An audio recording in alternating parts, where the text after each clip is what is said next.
Only 2 lanterns, but 3 spots. Perhaps I should move them around to open the door and build the platform. Wingardium Leviosa.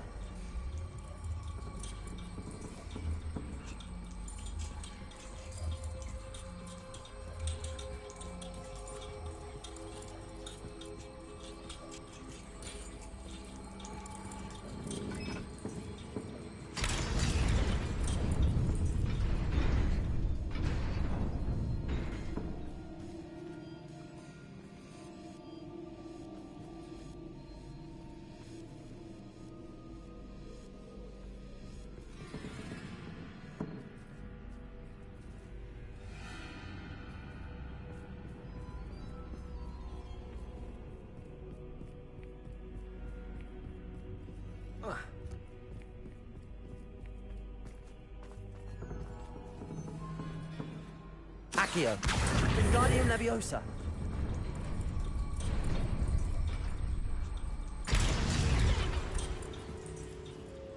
Accio. Wingardium Leviosa.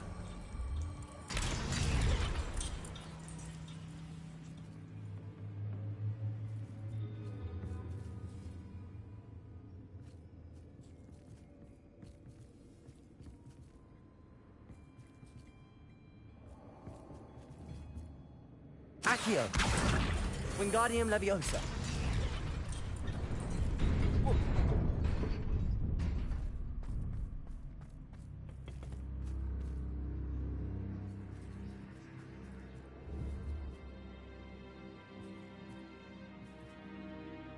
Accio.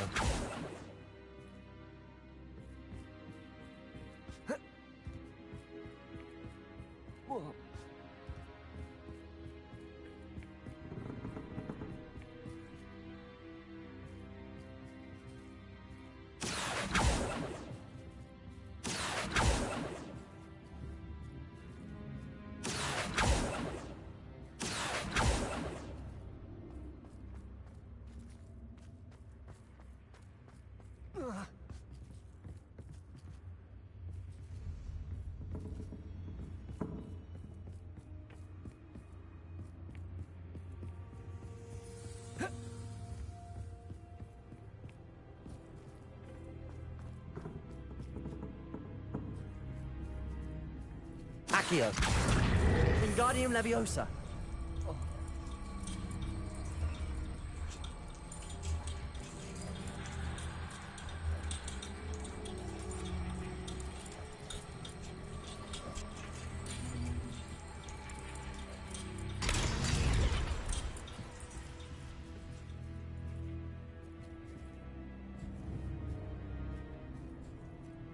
Accio.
Accio.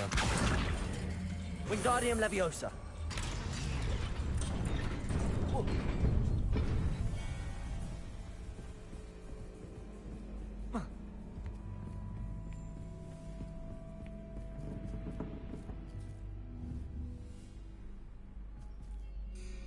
Accio. Wingardium Leviosa.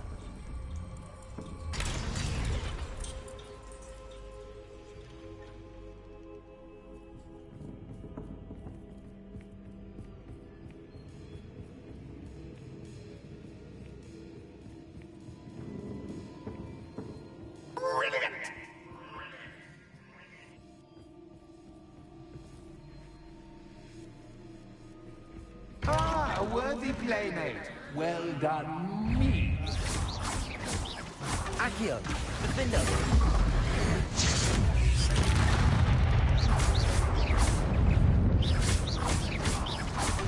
Lutego. Defender. Confringo.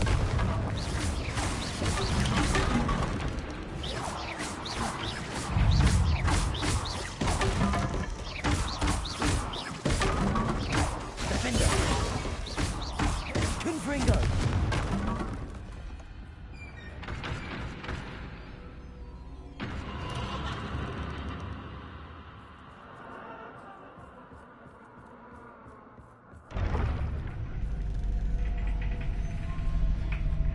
Lumos.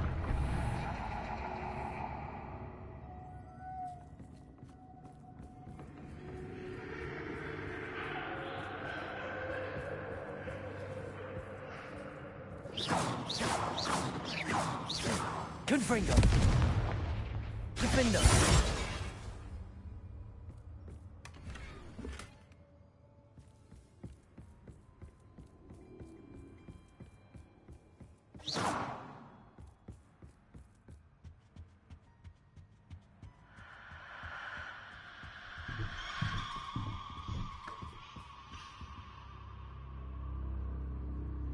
Accio. Wingardium Leviosa.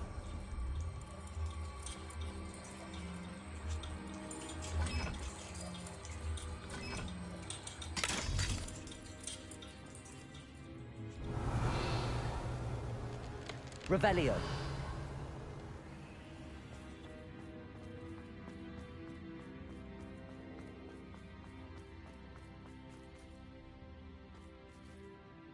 Confringo. Revelio.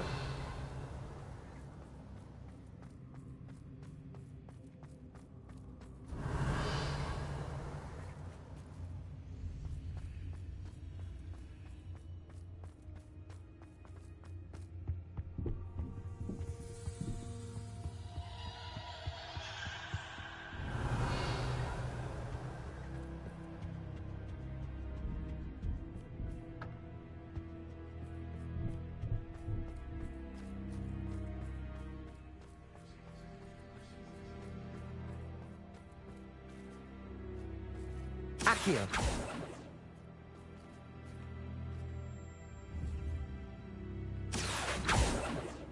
Revelio.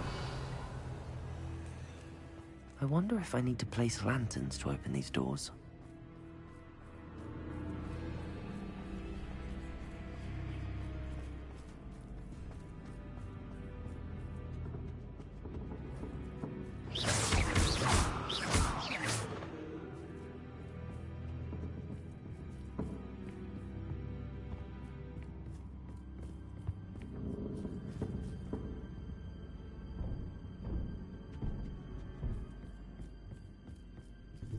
Accio.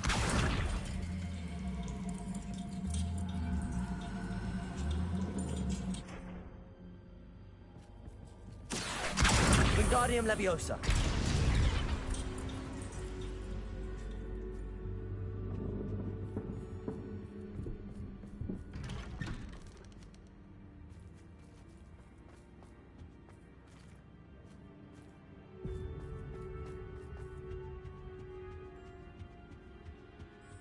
What's this? A game within a game? Ooh, knight to H3. Nighty-night!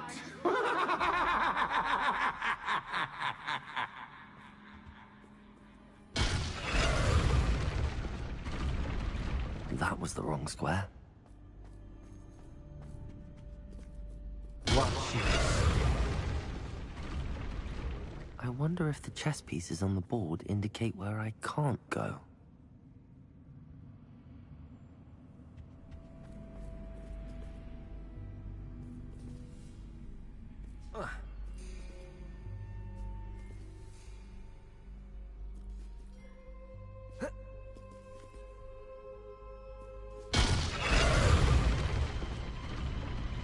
Perhaps I can find a way to reveal the path.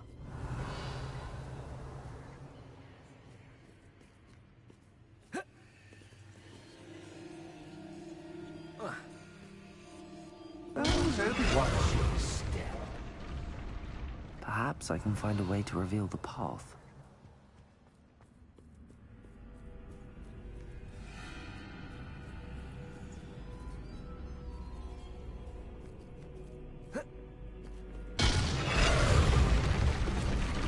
That wasn't too difficult. Oh, goodness. I do hope you're having as much fun as me. I think I'll keep you around a bit longer. Revelio.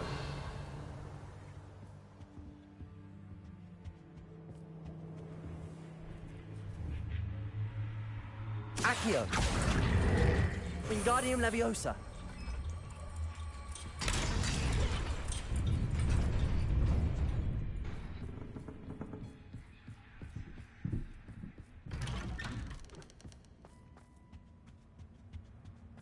Accio.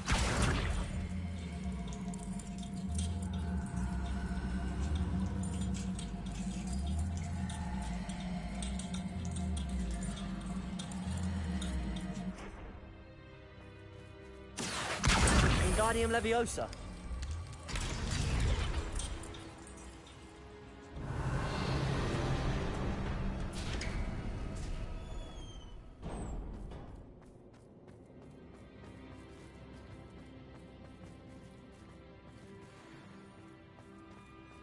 Revelio.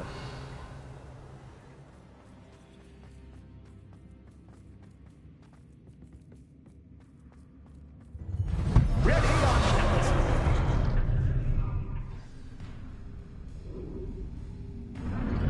Time to raise the stakes. Where shall I begin?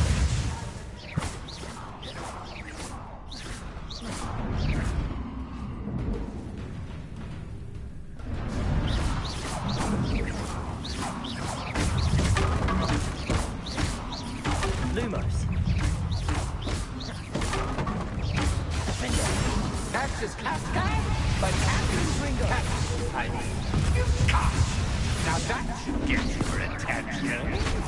Well, this has been fun. Much to do, much to do. See you in a bit.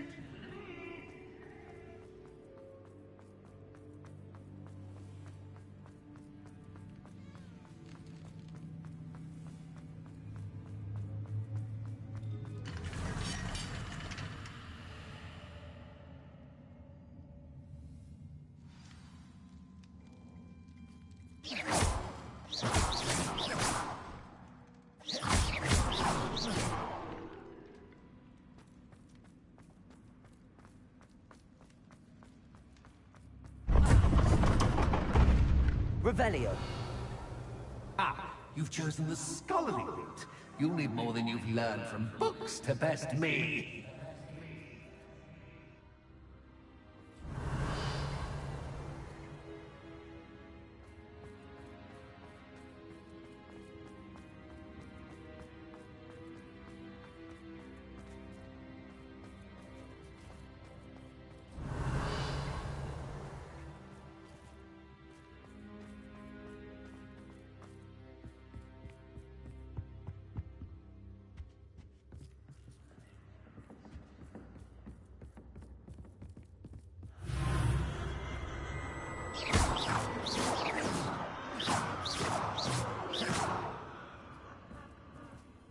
Revelio.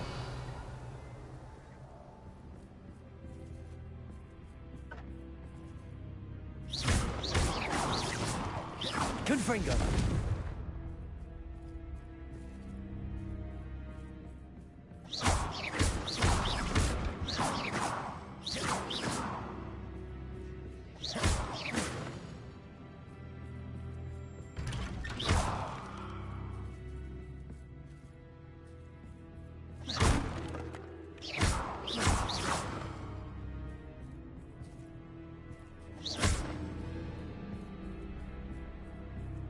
Lumos.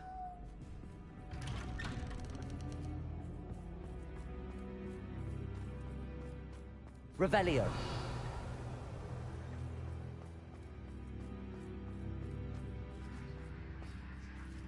Oh, déjà vu. Watch your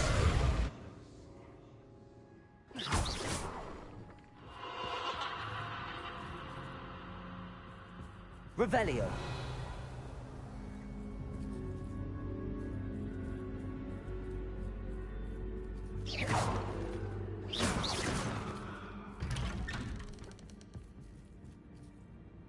Lumos.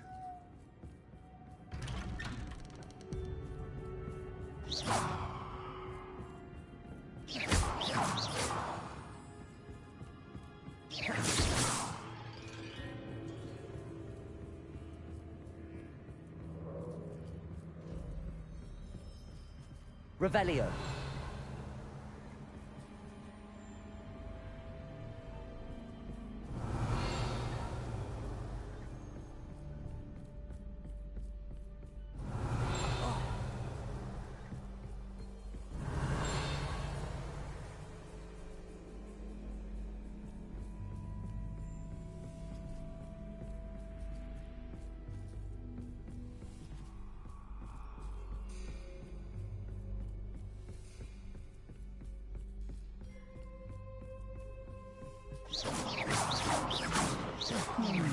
Running in circles, are we? Perhaps you should retrace your steps.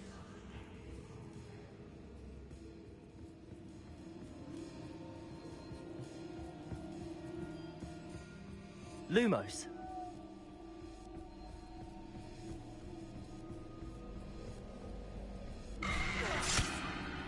What was that? Confringo. Lumos.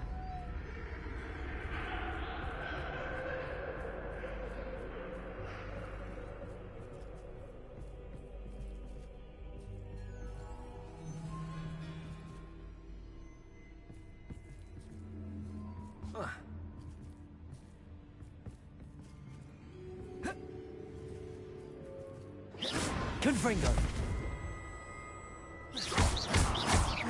Defender. Lumos.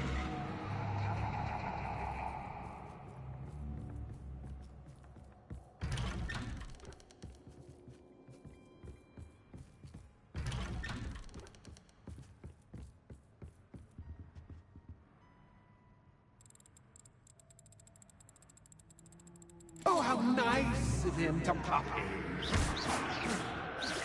Lumos. Confringo. Defender. Lumos. Lumos. Defender. Confringo. Lumos.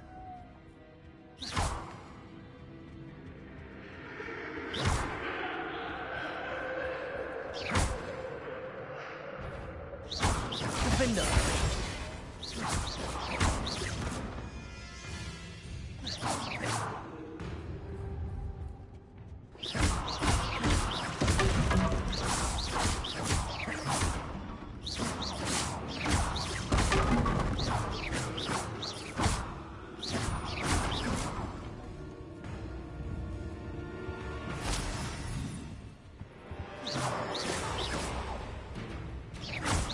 Defender.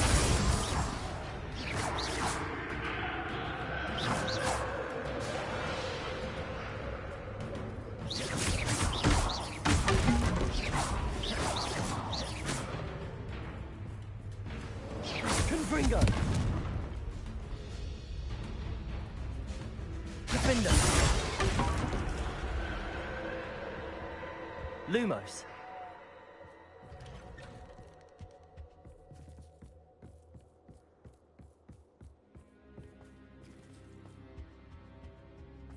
Home, sweet home. Accio. Wingardium Leviosa.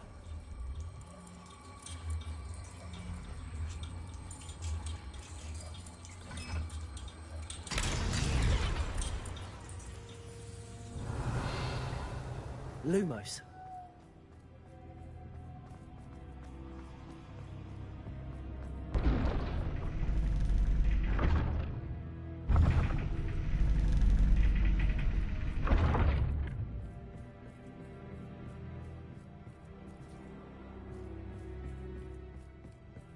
It's always good to have a different perspective on things.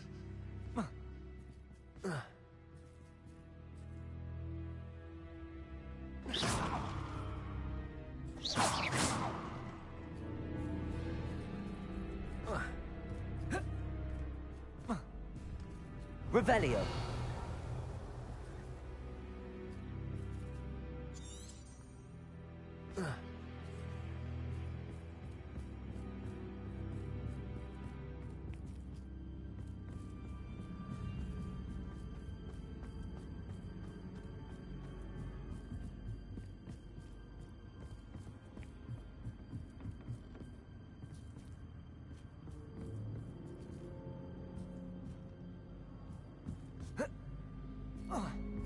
Revelio.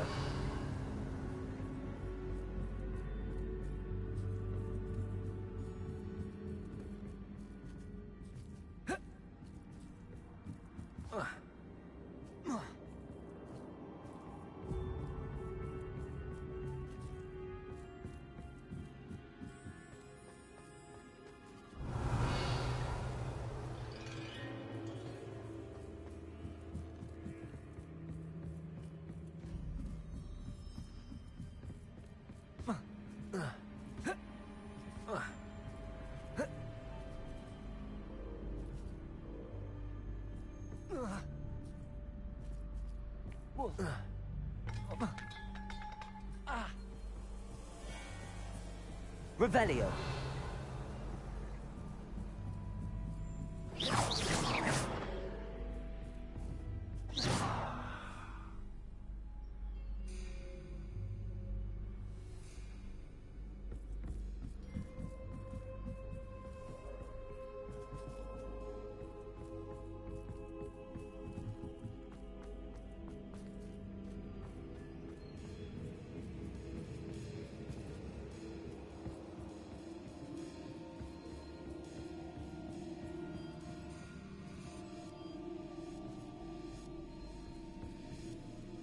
Revelio.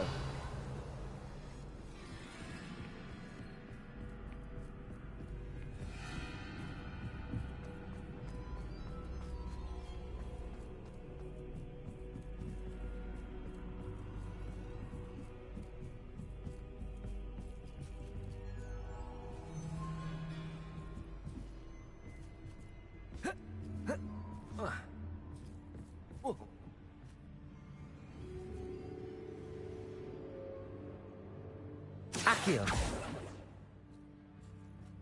Whoa.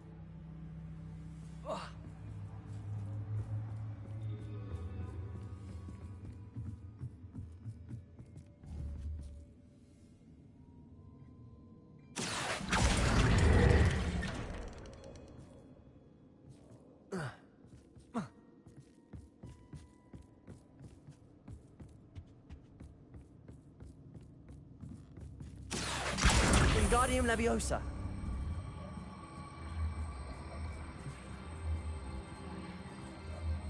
So much fun to be had. My head is spinning.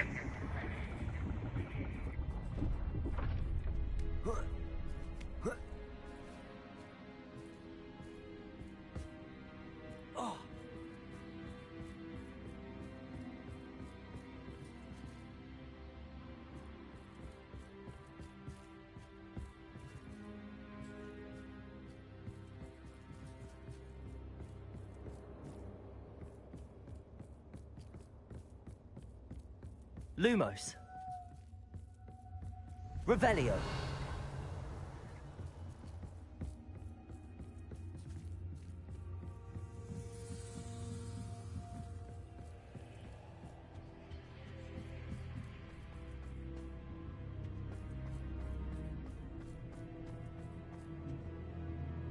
Accio.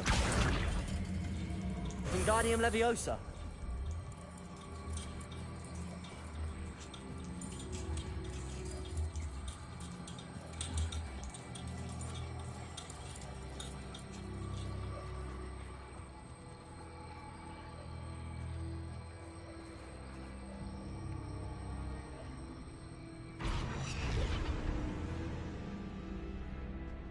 Revelio.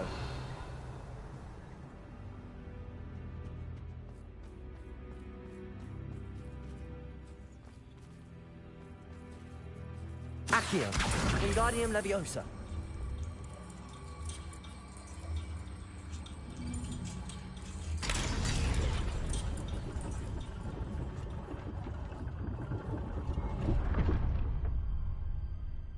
Revelio.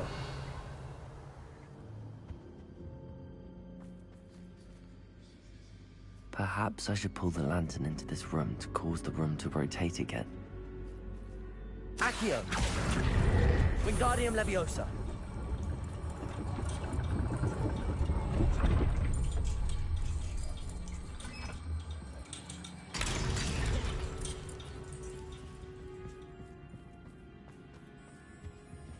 Revelio. All books and no play make one quite dull indeed. Accio. Wingardium Leviosa.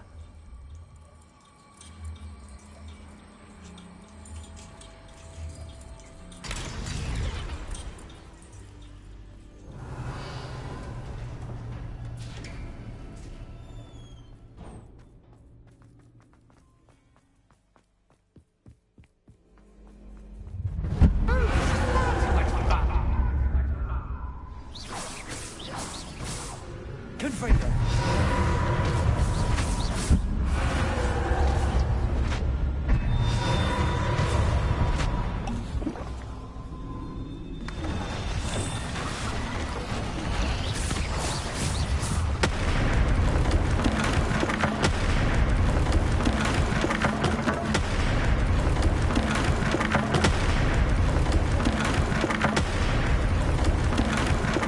Now that should get your attention.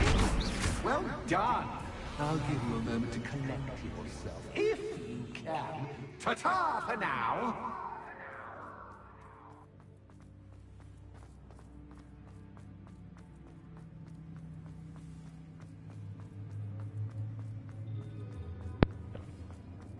Yes.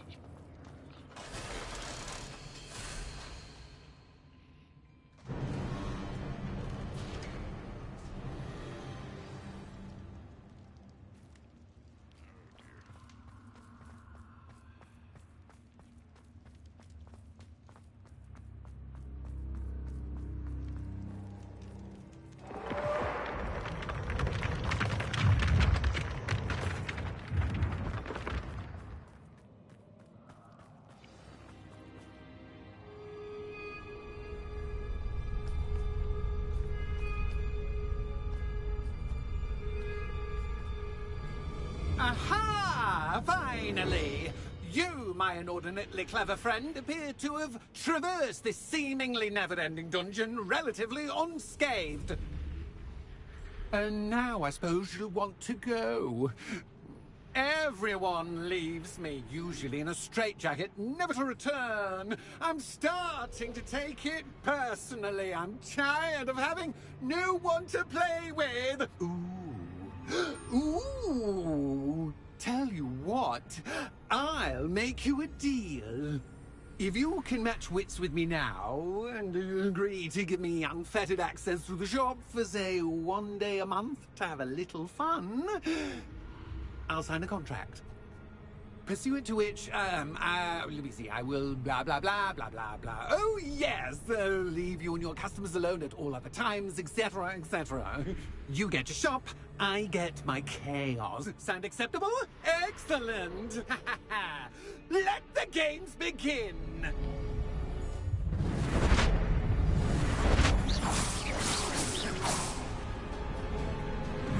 Axis cat cat? But cat cat. I mean, you cat.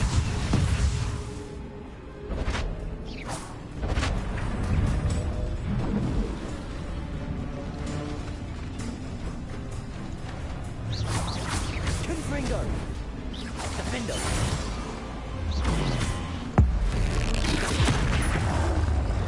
Confringo.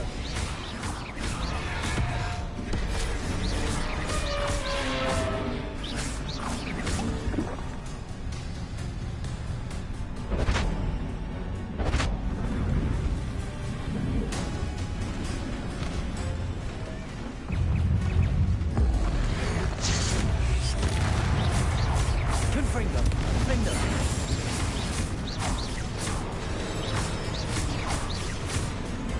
Protego. Lumos. Just once, try seeing things from my point of view.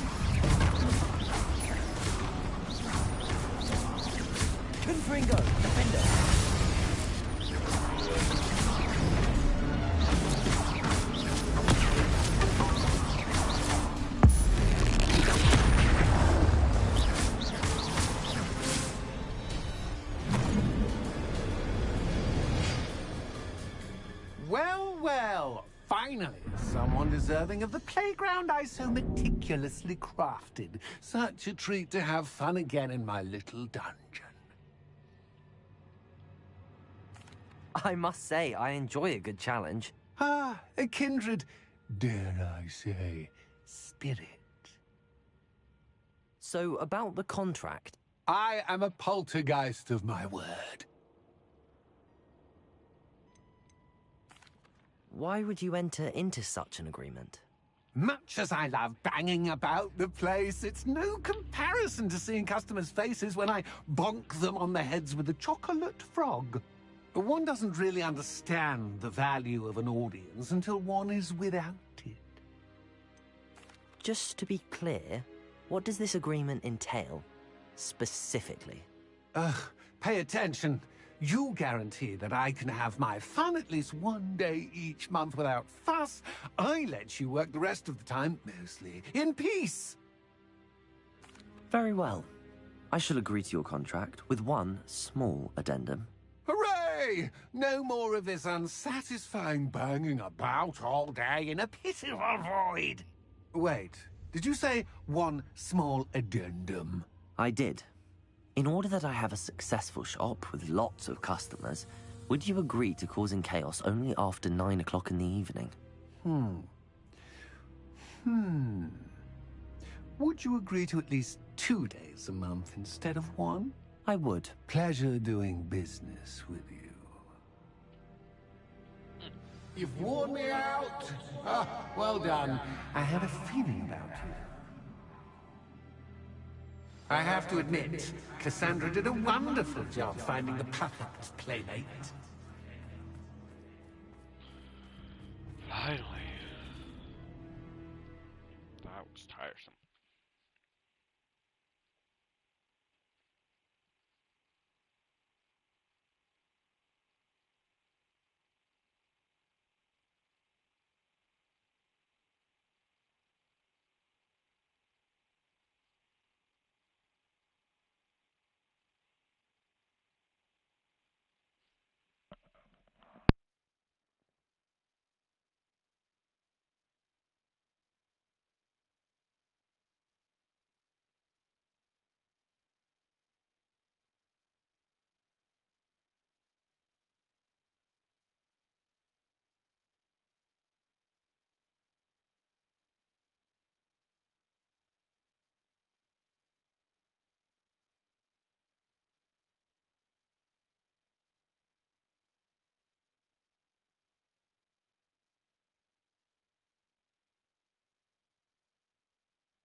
Goodness, that's...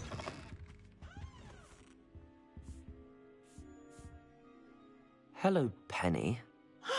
Penny is so glad you're back. Were you worried I might not return? Penny was beginning to think yet another shopkeeper was going to end up in St. Mungo's. Another shopkeeper? St. Mungo's? I think you should explain, Penny. Penny, please stop holding your breath. Tell me what's going on. Oh, please forgive Penny. Penny is forbidden from telling you anything. But how can you be forbidden from telling me what's going on? I purchased this shop. Penny is confused. Penny thought that if you came back, you would own the shop. Thank you, Penny. I think I'm going to need to talk to the authorities. Oh, Penny is certain that's a brilliant idea. Officer Singer will know what to do. Penny will wait right here.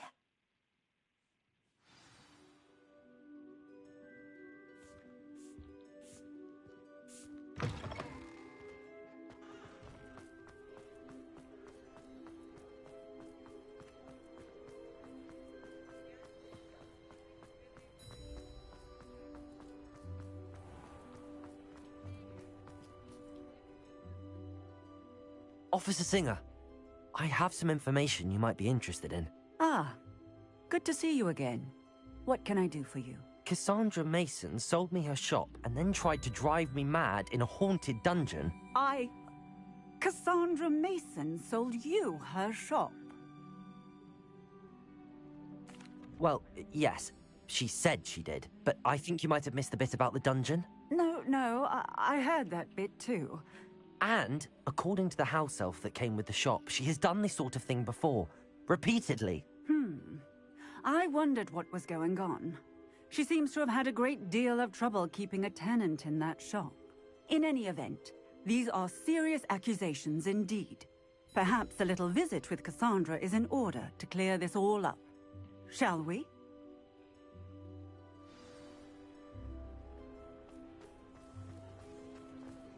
I could take up pathology if it didn't.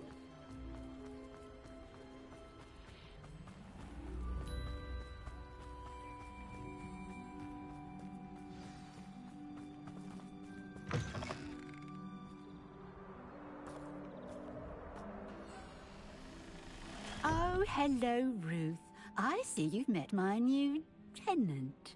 Cassandra, it's my understanding that you sold your shop and your elf to this student. Now, they've been telling me some very interesting stories about your business practices. Perhaps you should come with me.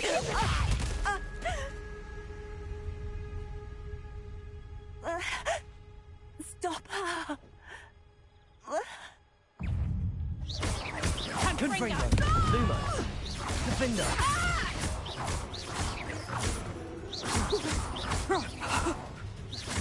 Confringo!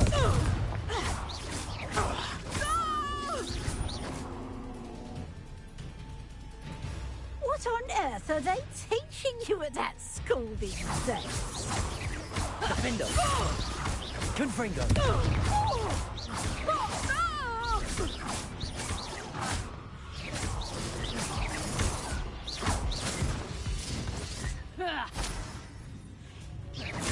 Defender! Confringo! Confringo! Stupid Defender! Confringo! I should have known better than to do business with a wily student. Confringo! Defender!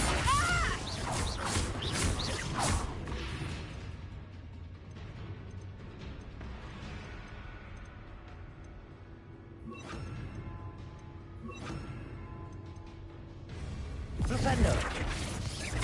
Bombarder! Confringo! Defender!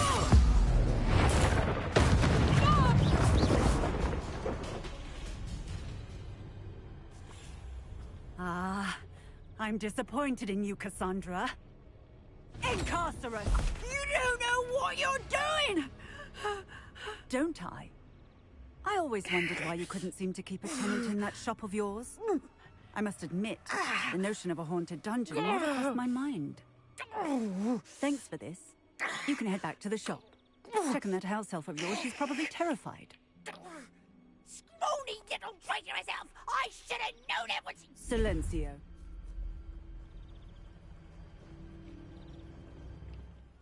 Well then. Oh, and not to worry. Cassandra will immediately file the paperwork needed to grant you ownership of both the shop and the elf. On her way to Azkaban. Thank you, Officer Singer. Best of luck to you as the newest shop owner in Hogsmeade.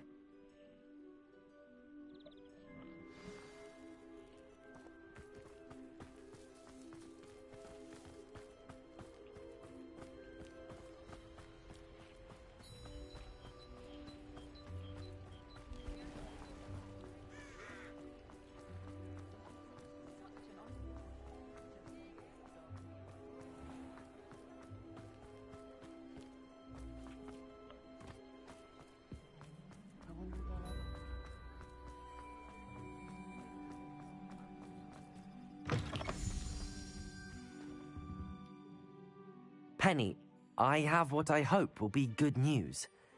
Officer Singer confirmed that ownership of the shop has now transferred to me. Oh, well, that is good news.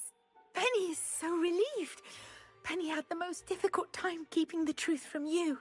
Penny promises to work as hard as she can for such a kind new owner. Penny, I found an item of clothing in the dungeon that I'd like to give you. Oh, thank you. Thank you. Penny never thought she would be given clothing and become a free elf. It's my pleasure. You deserve it. Of course, Penny will be staying on and managing the shop for you. Penny, you're free.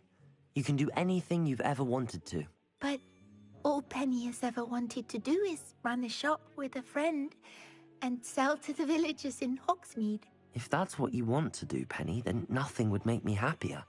I'm genuinely glad you'll be staying on. Penny is too. All that's left is for you to choose a sign for your new shop, and Penny will take care of the rest.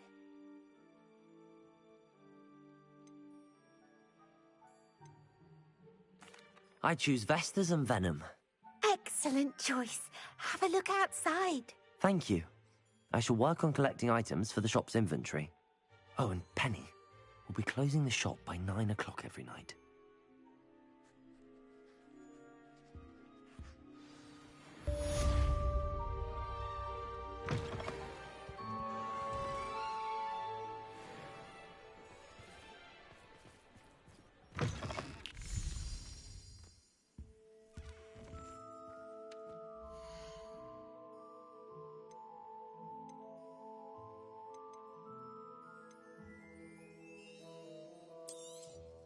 Oh, Penny will fetch a good price for what you'd like to sell.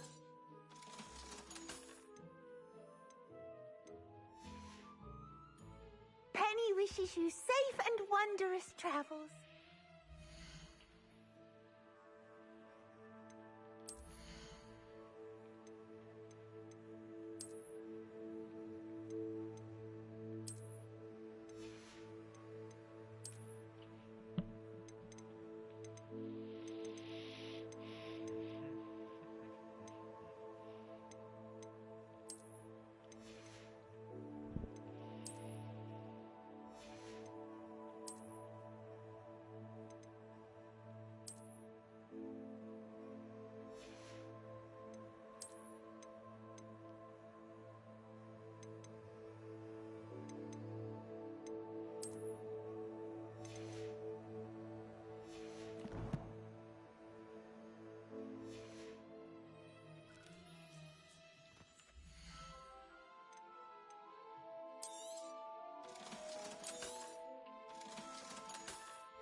Penny wishes you safe and wondrous travels.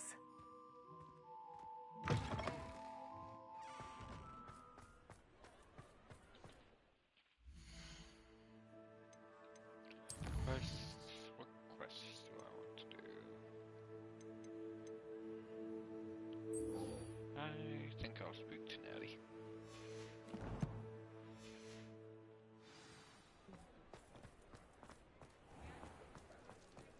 Godric Gryffindor was the greatest duelist in history.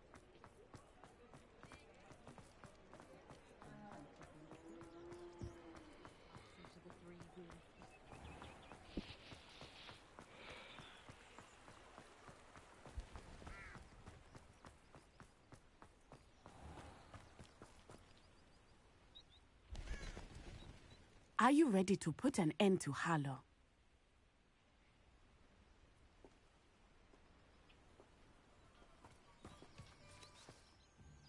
I'm ready to do what's needed to take Harlow down. I know you have a plan.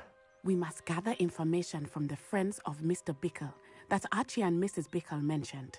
Agabus Filbert, Otto Dibble, and Mr. and Mrs. Rabe. All right. I suggest that you speak with each of them while I head to the Hogshead. I saw some Ashwinders heading there. And as my mother would never go near the Hogshead, she is less likely to learn of my activities than if I were to wander the village questioning its residents. What sort of information am I trying to gather from these people? They may know what evidence Mr. Bickle had against Harlow, or they may have evidence of their own. We simply need to know whatever they know. Where am I to find these friends of his? I do not know about Mr. Rabe, but his wife, Daisy, is often in Hogsmeade, as is Agabus Filbert. And Otto Dibble, he works at Gladrags, so you will likely find him there. Very well. I'll speak with them, see what I can learn. I knew I could rely on you. We need to know how they are being blackmailed by Rookwood and Harlow. Meet me here after you have spoken with them. Hopefully, by the time you return, I will be able to move a bit more freely.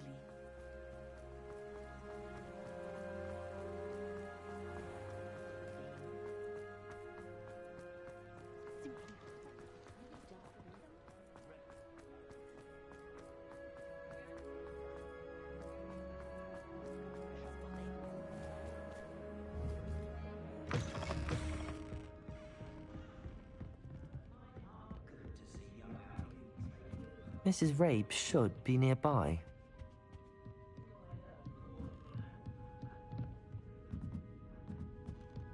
Oh, Isco, what have I done?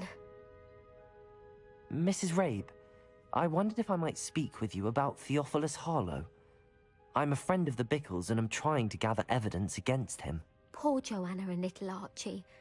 And now Harlow has taken my darling Isco. What do you mean? Why? I'm a security guard at Gringotts, and my husband is a curse breaker for them. Harlow approached me about helping him extort my colleagues into giving him treasures from the vaults. And you declined? Of course I declined. Repeatedly. I thought they'd given up, until I came home one night and found my husband gone, and a note affixed to my door with a knife. The note stated that I only had a few days to reconsider helping with some banking needs, and that my husband would appreciate it if I acted quickly. But the help Harlow wants is help that I cannot give, and my dearest Isco is paying the price. Are you sure the note means that your husband was kidnapped? What else could it possibly mean? Besides, I came home to find that someone had trampled the daisies in our garden. It may sound silly, but those were Isco's pride and joy. He would never have let that happen. Have you helped Harlow since your husband was taken? No, I'm worried sick about Isco, but he'd never want me to compromise my integrity. I also know that he's extremely clever. That said, I was hoping he would have escaped by now. It makes me concerned as to why he hasn't. Why wouldn't Harlow extort your husband? Isco's job is even more removed from the vaults than mine. He travels the world for the bank. He could do nothing for Harlow. I'm the one in the bank on a daily basis, which evidently makes me an enticing target for blackmail. Thank you, Mrs. Rabe. Knowing the lengths that Harlow will go to is helpful, albeit more than disturbing. Mr. Bickle was trying to help us, but now he's gone. I don't know what to do. I shall do all I can to get evidence against Harlow, Mrs. Rabe. Very well. Here's the note I received. You must be careful as well. Please don't put yourself in danger.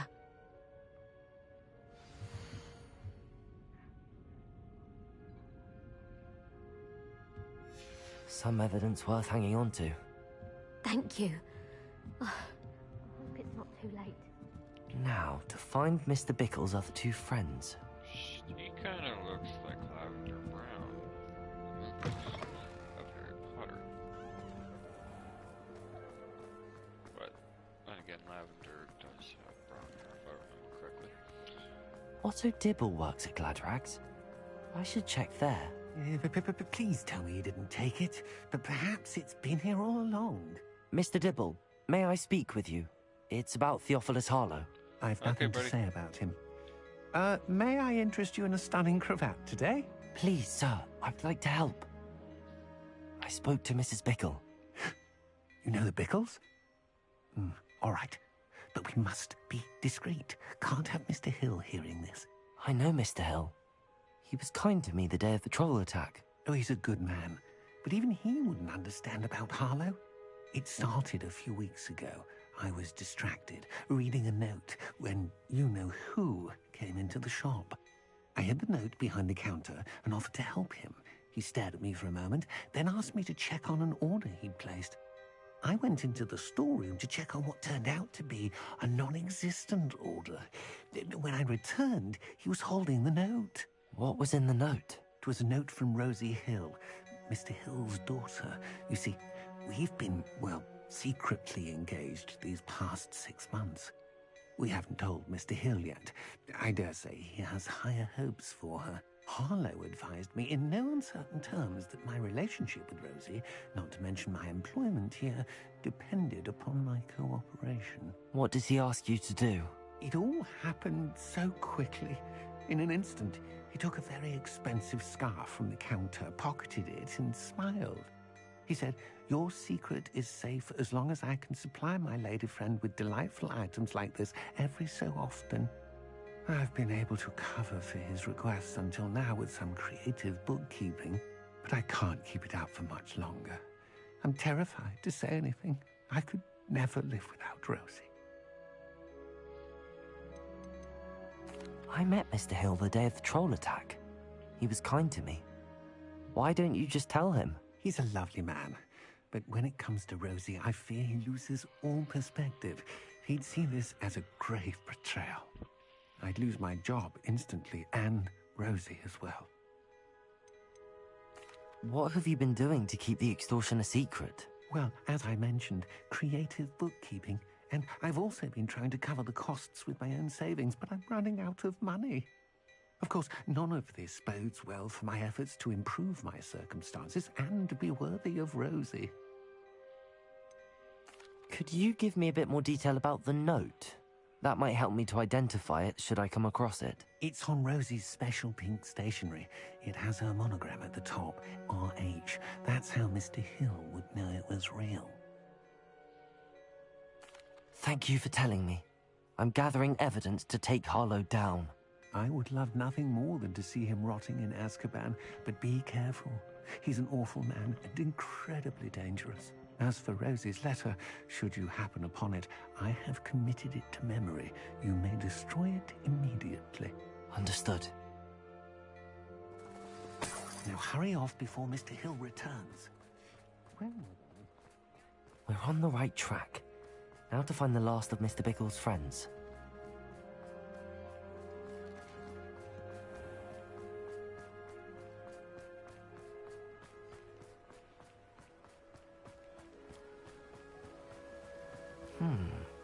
Agabus Filbert must be around here somewhere. Hello there. Excuse me, Mr. Filbert. I wondered if I might speak with you about your dealings with Theophilus Harlow. I hope to ease Mrs. Bickle's mind by gathering evidence against him. Oh, tragic what happened to Bickle. He wanted me to speak out against Harlow for an act of violence committed against me. But I feared Harlow's retaliation, and so I refused. If you had spoken out against him as Mr. Bickle asked, perhaps Harlow would be locked away by now. Perhaps. But perhaps I would have suffered a similar fate. You said that Harlow committed an act of violence against you. Could you tell me what happened? Before my extraordinary wife, Dulcibella, passed away, she had just completed a small book of poetry. As a surprise for her birthday, one she never had the chance to celebrate, I had the book beautifully bound and plated in gold. One day, Harlow came calling to punish me for having spoken out against the Neanderthals that comprise Rookwood's lot. Before I knew it, I'd been petrified, and Harlow was rifling through my home. He found the book of poetry, with its exquisite gold plating. I watched helplessly, lying there in my entranceway as he walked away with the book, laughing as he went. I was shaken to my core. Still am, to be honest. I imagine you fear Harlow retaliating again, but do you mind if I share this information with Officer Singer? I suppose I have no choice. This extortion can't go on forever. You can pass it on to anyone who may be willing to help. Harlow does not like people talking, as you already know. I've spoken with Mr. Bickle's friends. Now to find Natty.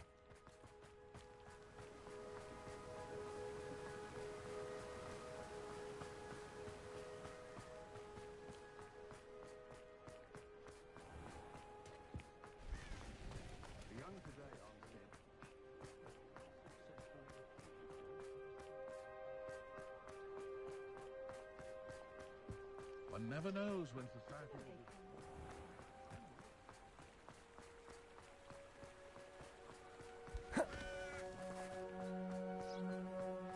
be... It's not like Natty to be late. She said she was going to the Hog's Head. Perhaps I'll find her there. Revelio!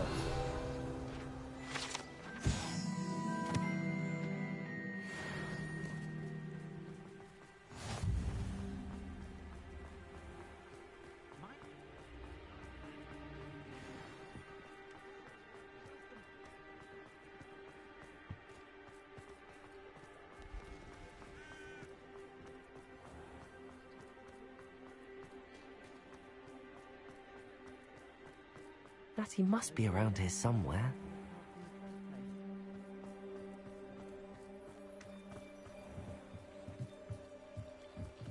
Natty's wand. She can cast without it. She wanted me to find this. She's in trouble. Revelio will show me where she was taken.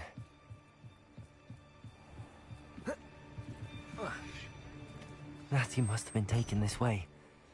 I need to find... Let's do this shit. Pardon me. I keep forgetting I'm streaming. And I swear, sometimes.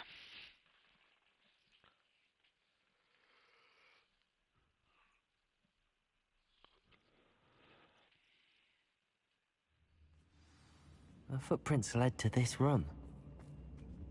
There must be another way forward. Accio!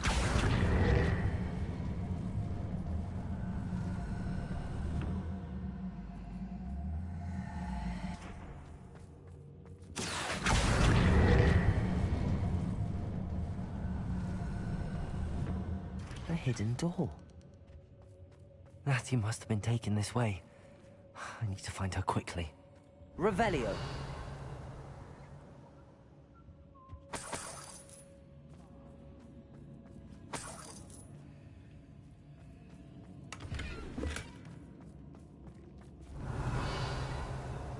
I'd better be sure I'm not seen.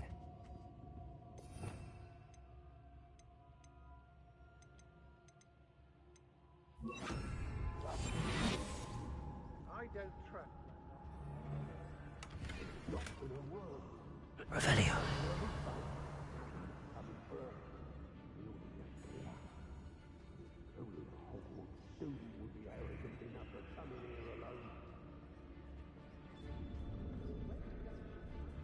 Aye.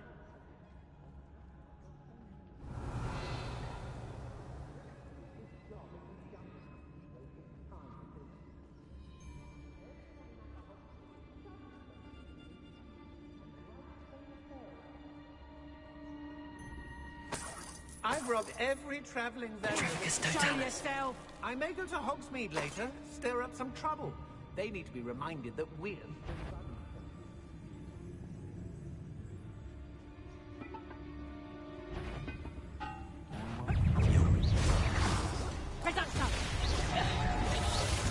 Confringo! Defender!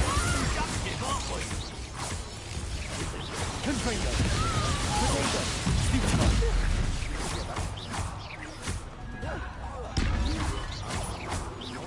Defender! You die for that.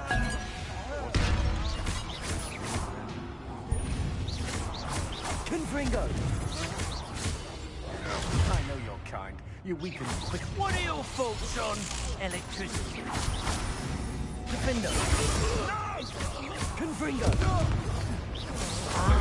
What was that? Man! Spear! What was that? Potato! That was stupid. Defender! Revelio!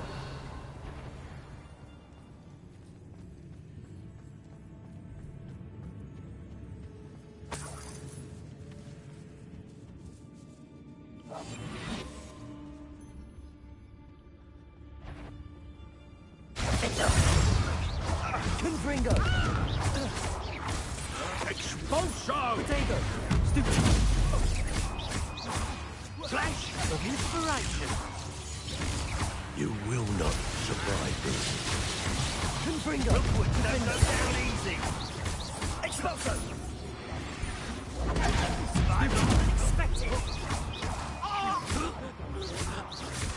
Confringo! You've made a grave mistake. Who goes there? Defender!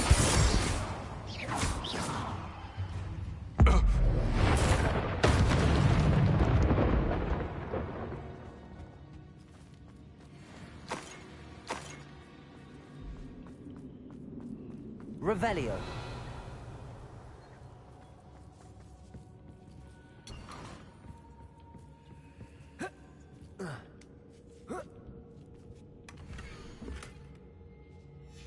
Otto Dibble's love letter from Rosie. He wanted me to destroy this if I found it.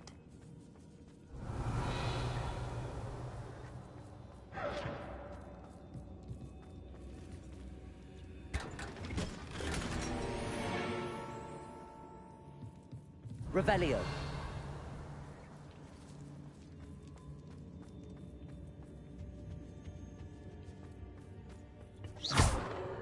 Confringo.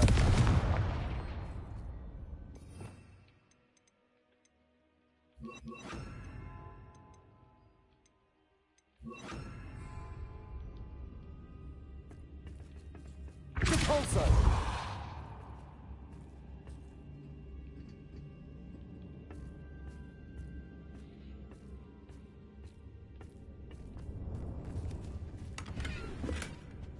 Revelio.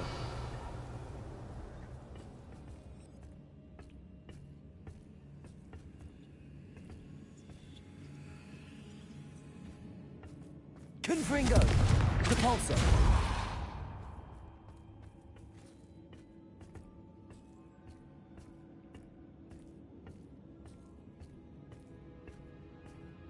Revelio.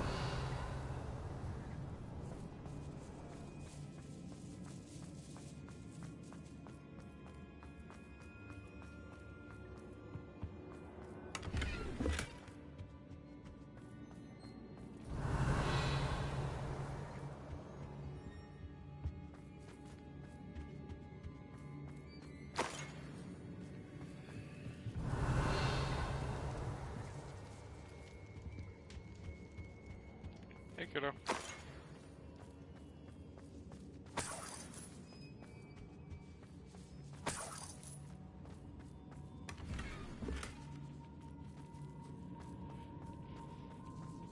Revelio.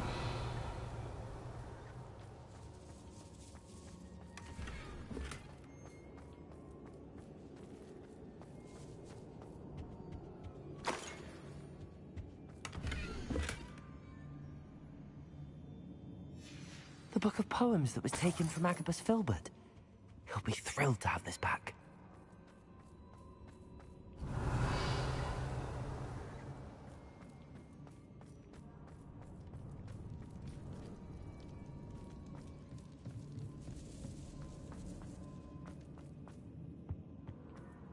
Natty must be here somewhere.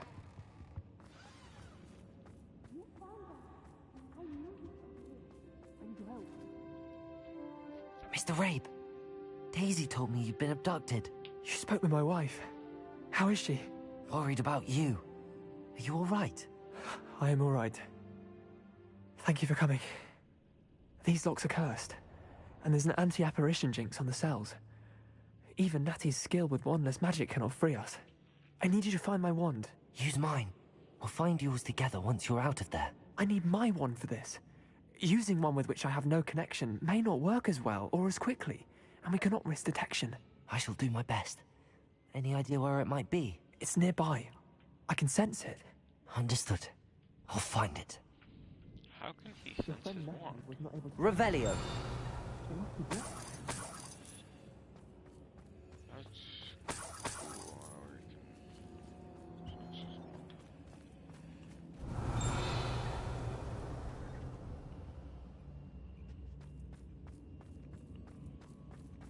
How we can sense his wand.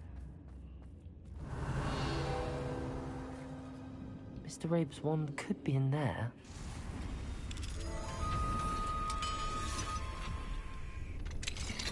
Mr. Rabe's wand. He'll be glad to have this back. Mr. Rabe, I found your wand. Well done. I knew it was nearby. Now, you best stand back. One never knows how a curse will react to being broken.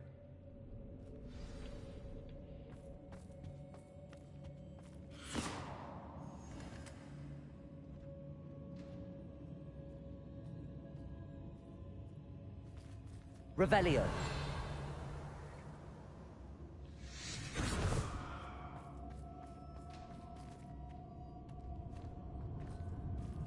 Thank you, Mr. Isco. My pleasure. And thank you, my friend. We owe our lives to your bravery. I may be too weak to disapparate with you both, but I can try. You go ahead. Find Officer Singer. We will get out of here on our own. Very well. But be careful. Thank you, my young friends. Be prepared for a fight. These Ashwinders must pay. Let's do this, shall we?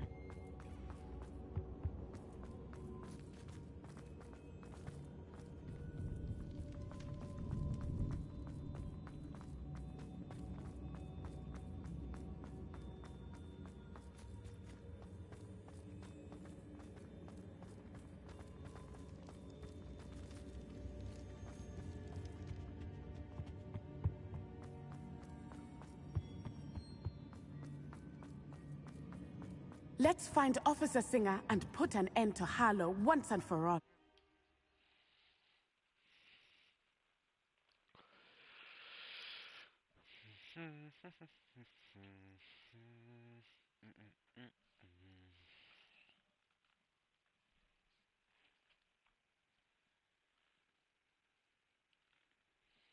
Ben, is it bad that I haven't really eaten anything today?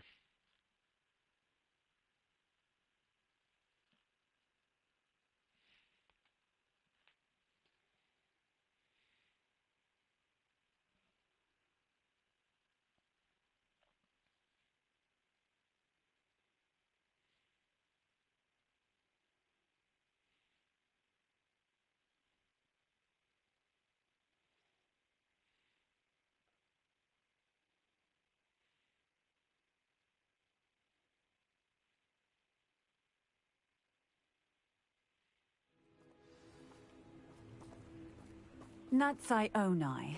I should have known. And you, the troll dispatcher. Oh, thank goodness the two of you are safe. Isco Rabe told me a couple of students had rescued him. Should have known it was you two. Is Mr. Rabe all right? He is. I sent him home to his wife. Miss Onai, your mother will not be pleased to learn that you're still risking your safety pursuing these dangerous men. Actually, Officer Singer, Natty and I learned of several Hogsmeade residents who've had their lives threatened by the Ashwinders. In addition to abducting Mr. Rabe, to blackmail his wife and Natty, Rookwood and Harlow have also extorted Agabus Filbert and Otto Dibble. I will look into all of that. As for the two of you, I appreciate what you're trying to do, but you are taking great risk. Next time, please let the authorities handle the Ashwinders. Yes, officer. Do you have enough evidence to take down Harlow and the rest of Rookwood's lot? Well, it's certainly a good start. We shall see. But you can leave this to me now. Natsai, you may wish to speak with your mother about this before I do. My mother will not like this. Thank you again for rescuing me. We shall speak soon.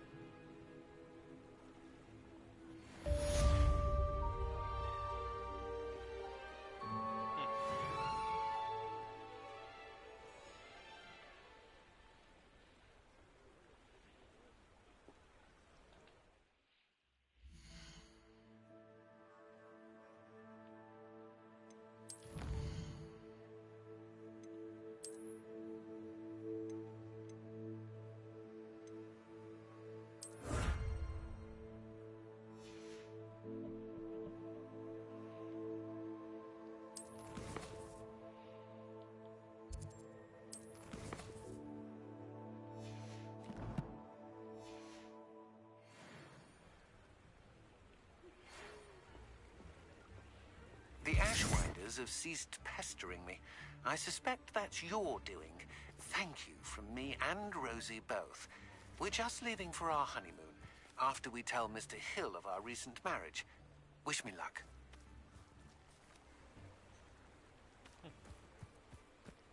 That's nice. They are getting married.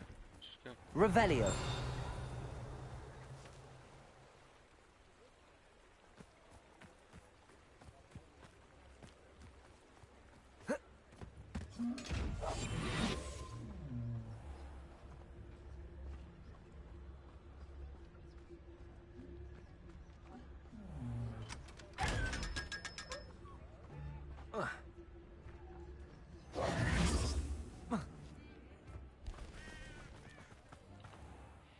How much gold do I have?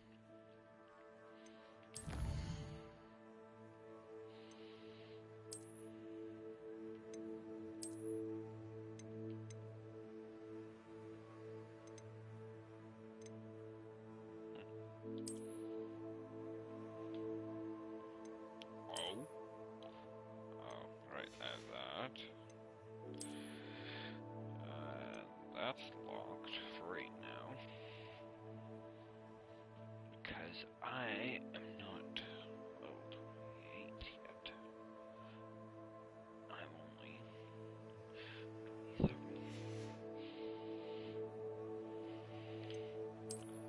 Got a fair amount of health, which is welcome. That's not very good. Let's see what we have here. Oh, it's both needing to get sold. That I can put on. Stuff like that.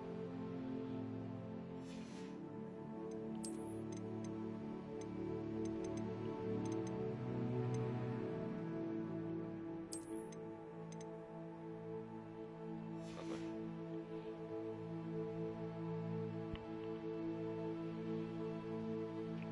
I have 6,205 gold currently. Okay.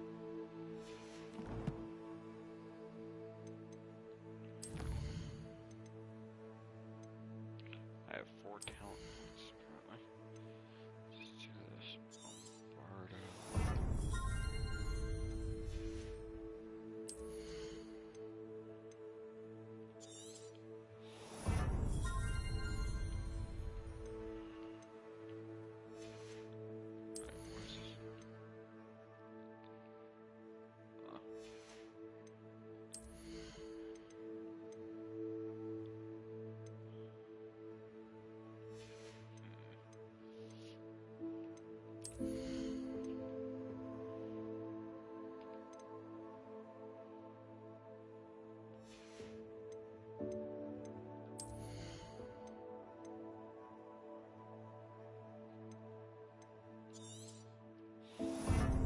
Right, what is this? This might be nice to have.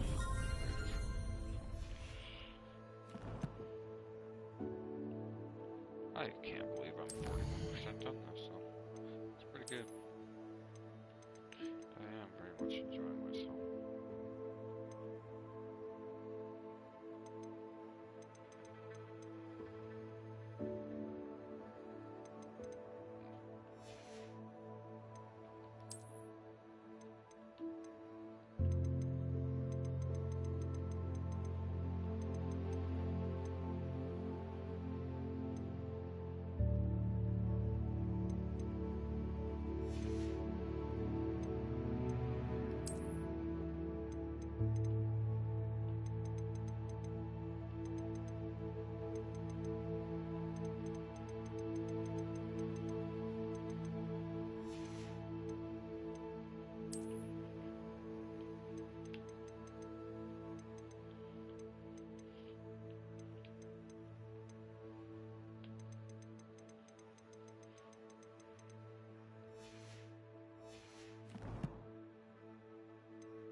Aloha Mora. 2.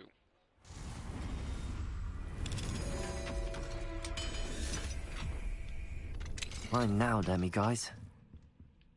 Wait, there's demi-guys in here? Where? Revelio.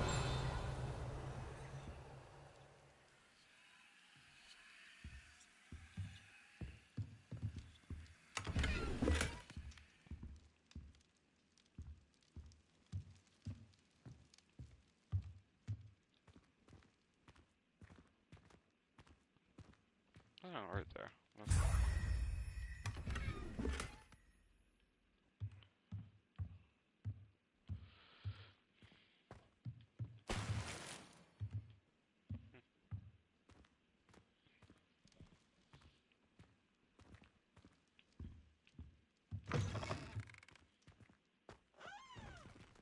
Aloha Mora.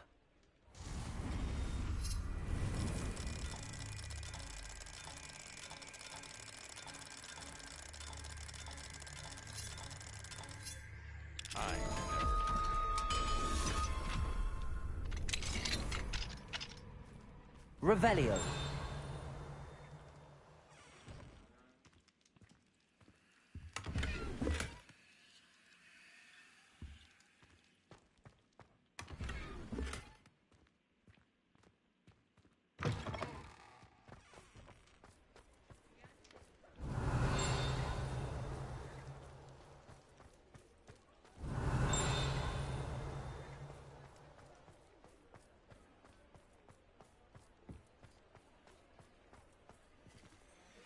Aloha Mora.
Revelio.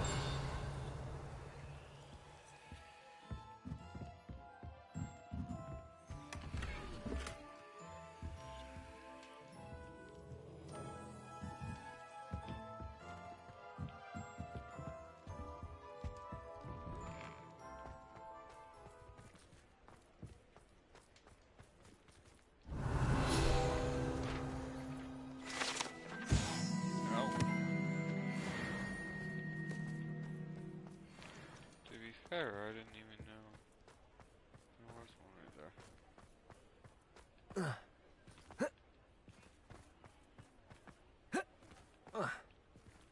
That's ridiculous. I'll make a jump over there. Revelio.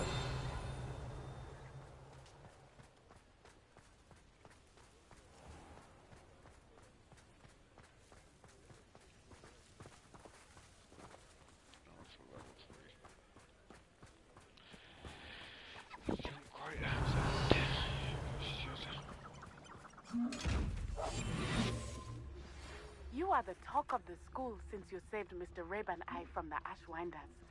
We have come so far. We should discuss the next steps in our plan to stop her.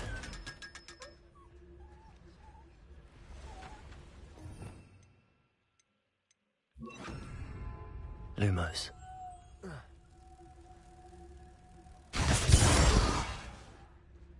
Confringo.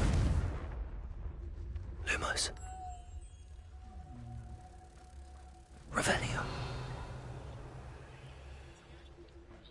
Lumos.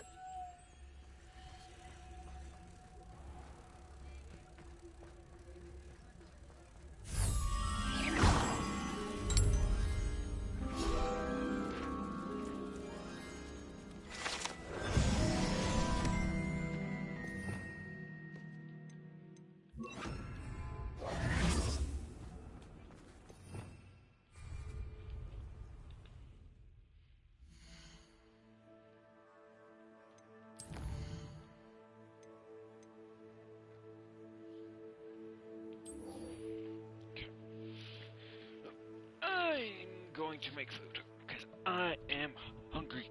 I'll be back.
potato.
I have been meaning to speak with you.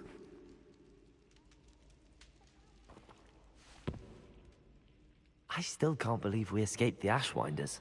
You may not realize it, but you are the talk of the school since you saved me that day. I wonder how everyone knows about it. I told my mother in the hope that she would be more forgiving of what I have been up to if it came from me. She likely told other professors, and news travels quickly. Unfortunately, she might, in fact, have been even less forgiving than I'd hoped. If she knew more about what you've done, I suspect she'd be proud. If she knew any more about what I've done, she would never let me out of her sight again. I'm sorry. Has Officer Singer done anything with the evidence we provided? She has not. Harlow is as strong as ever. Someone needs to stop him, whether it is us or Officer Singer. If someone had stopped the monsters like him in Matabeleland, my father would be alive today. What exactly happened to your father? It was a beautiful day. My mother had gone to tend to a neighbor who was ill, and so my father and I were galloping in the savannah. Galloping? Your father was also an animagus, I take it? He could become the most majestic giraffe, and he would carry me on his back, my arms around his neck. We were on our way home when we surprised a group of bandits who had come from our village. One of them saw me just as he removed a scarf from his face. He shouted and then aimed his rifle. He didn't want you to identify him. Exactly. In an instant, my father bowed his neck to protect me and was hit. As he fell, my father changed back into his human form. When the bandits saw this, they turned and ran in fear. Magic terrified them, and then he was gone. And it was all my fault. Your fault? How so? He died protecting me. If I had been capable of protecting myself, he would still be alive today. My mother and I tried to go on without him, but it became too much for us there. A few years later, we left to come to Scotland. Do you think your father would approve of the things we've been doing? Oh my, that is a good question. In theory, yes. Although he would worry, as my mother does. But I think he, of all people, would understand my persistence. My father never shied away from a fight for good, no matter how ruthless the foe. And I think he would have enjoyed knowing that I had a compatriot like you.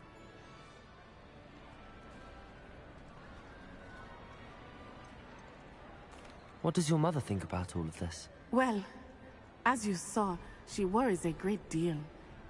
She is an excellent seer, but I think it bothers her to this day that she did not see my father's death coming.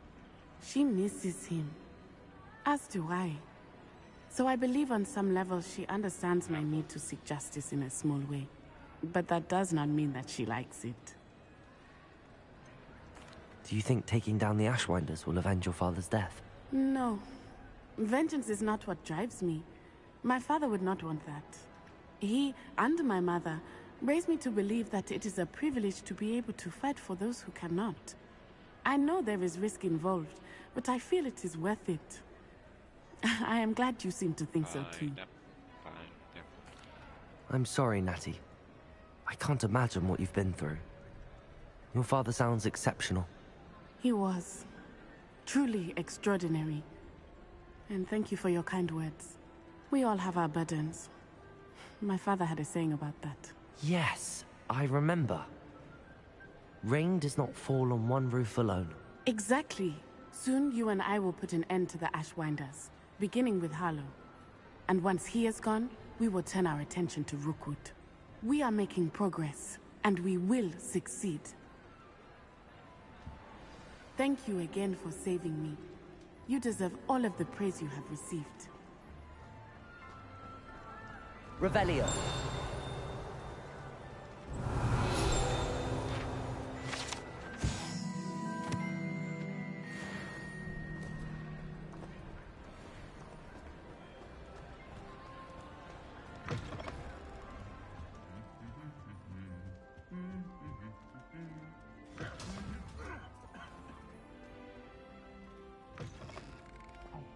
It's me, Gareth. Do you have a moment?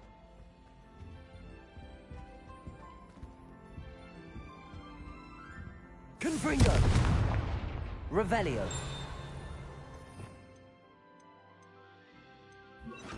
Incendio.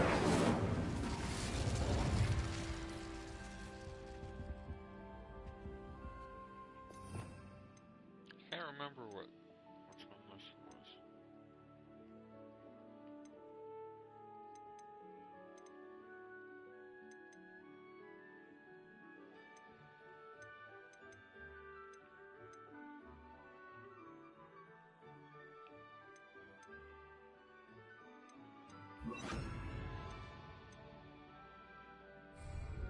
Travolso.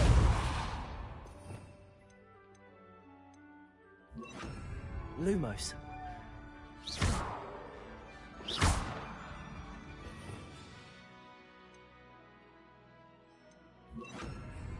Descendo.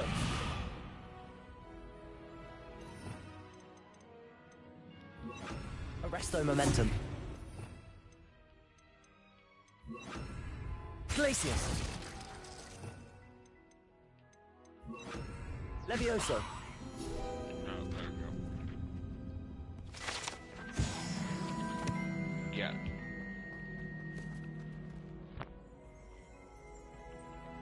Revelio.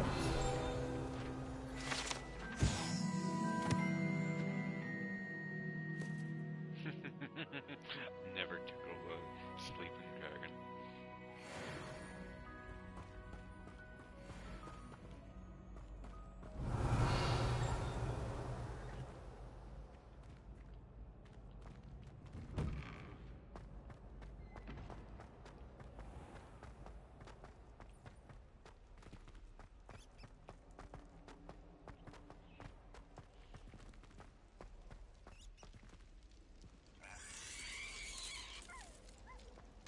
Revelio.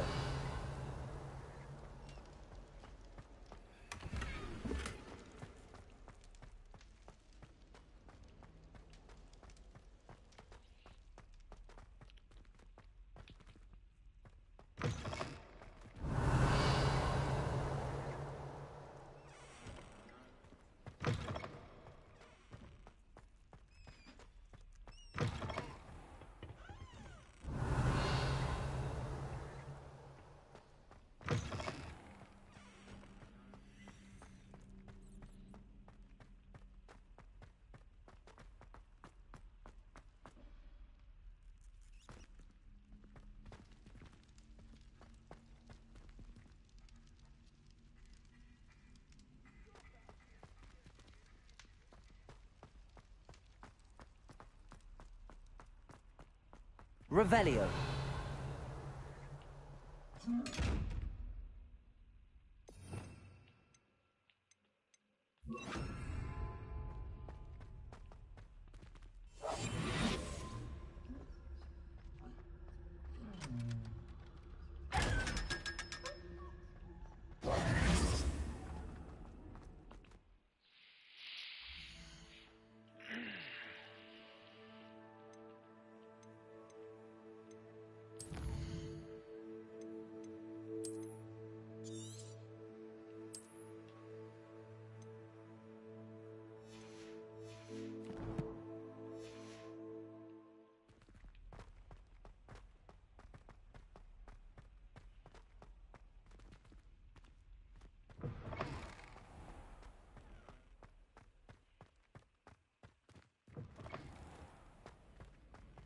cannot win, but don't be shy, for I can't. Revelio. Try.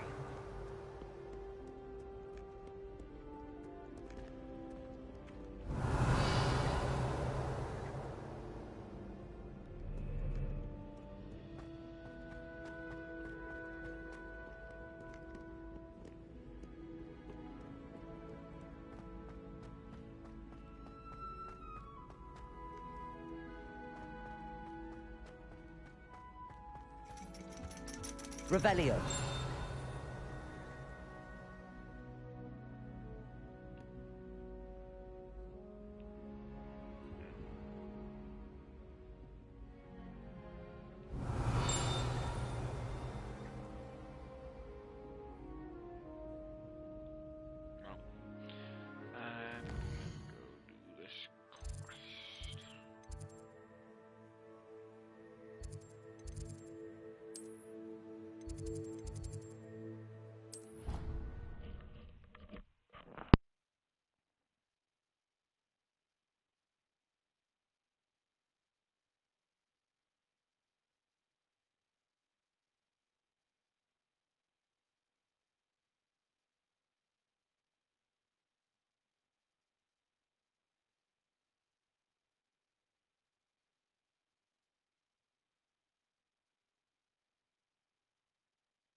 Wait, what?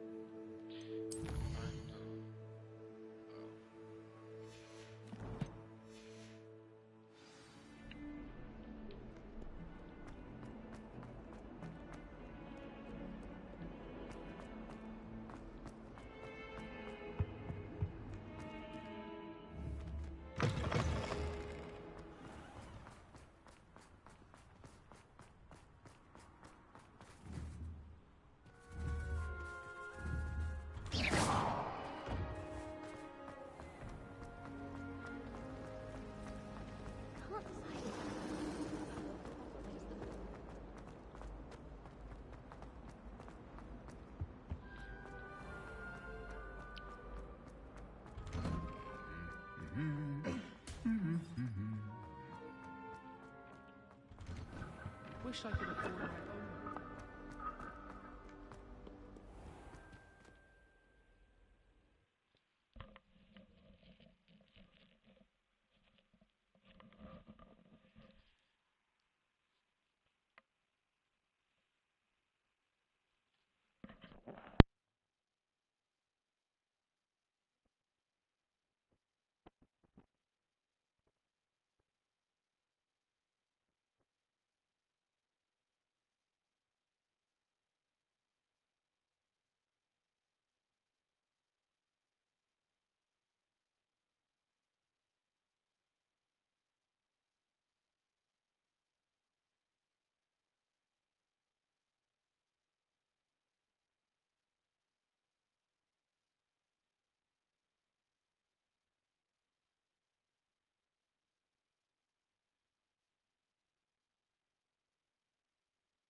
Maddie is short.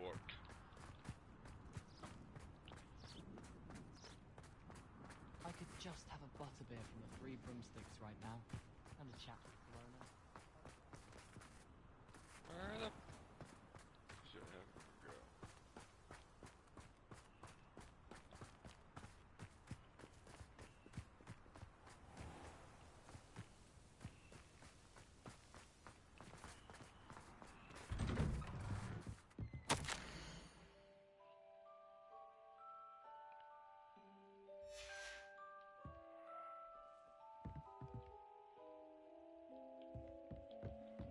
You are. Aloha, Mora. Don't you lie.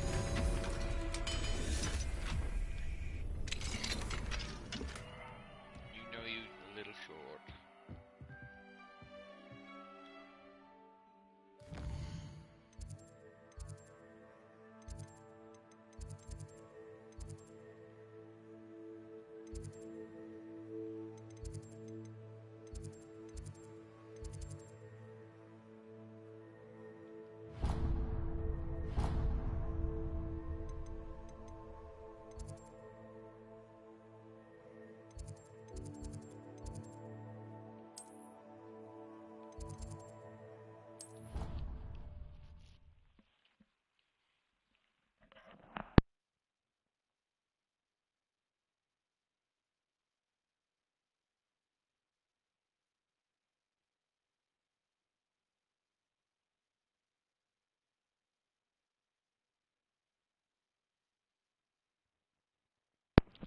You can try to do that, but you're not allowed to do that, Maddie.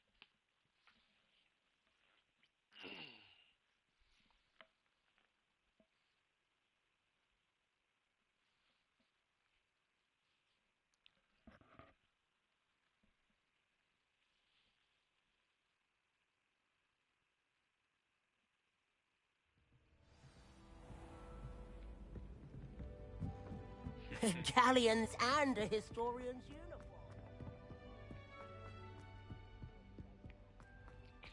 You need to go to sleep, little missus.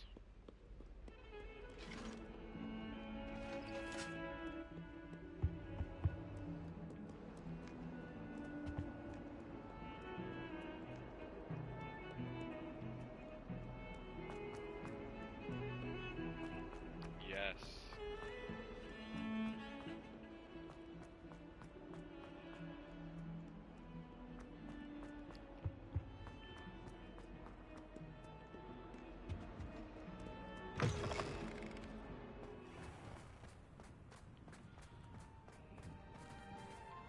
Yes.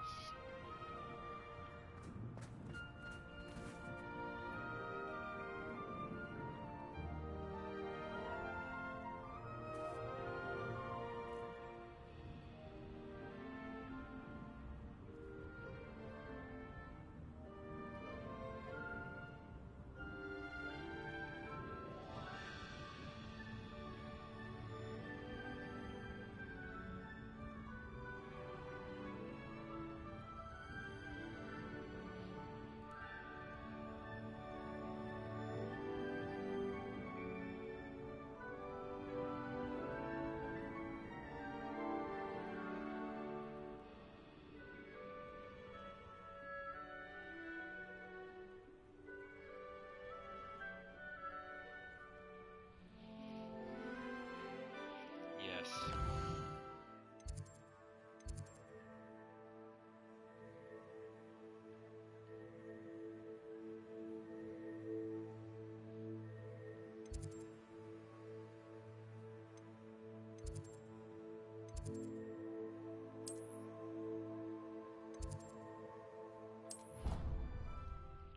Because you need it to function, lady.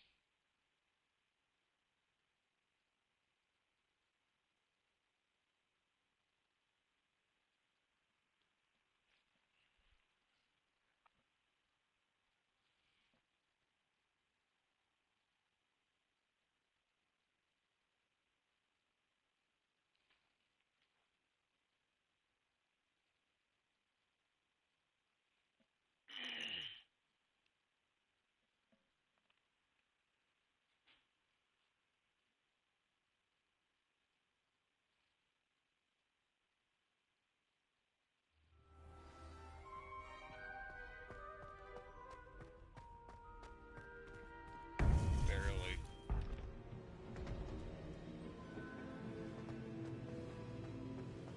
Welcome back. Hello, Professor. I have news. The goblins are looking for something. Another repository. They've built drills to help with their search. Most troubling. Are these repositories like the broken container I found at Rookwood Castle? They are. I fear we have no time to lose. Have a look at the map. Fortunately, the next trial is fairly nearby. It's Hogwarts. As you know, I was headmistress in my time. My portrait hangs in the headmaster's office. In fact, I witnessed Professor Black learn of your arrival. And I'll confess that I wondered about you. Wait, is the next trial in the headmaster's office? It is. I had hoped that when the time came, the occupant of that office would be of help to us. Unfortunately, this headmaster seems wildly unconcerned with anything but himself. You'll need to access the office while he's away. I understand. Very well. I'll find some way to get in. Good. I shall meet you in my portrait there. Until then.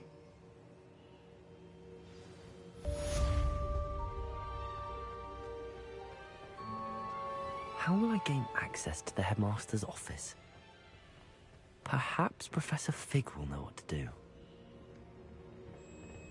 I know you got a job to lock the facility to sleep at some point, even if it's for a couple hours, lady.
You do know what sleep is.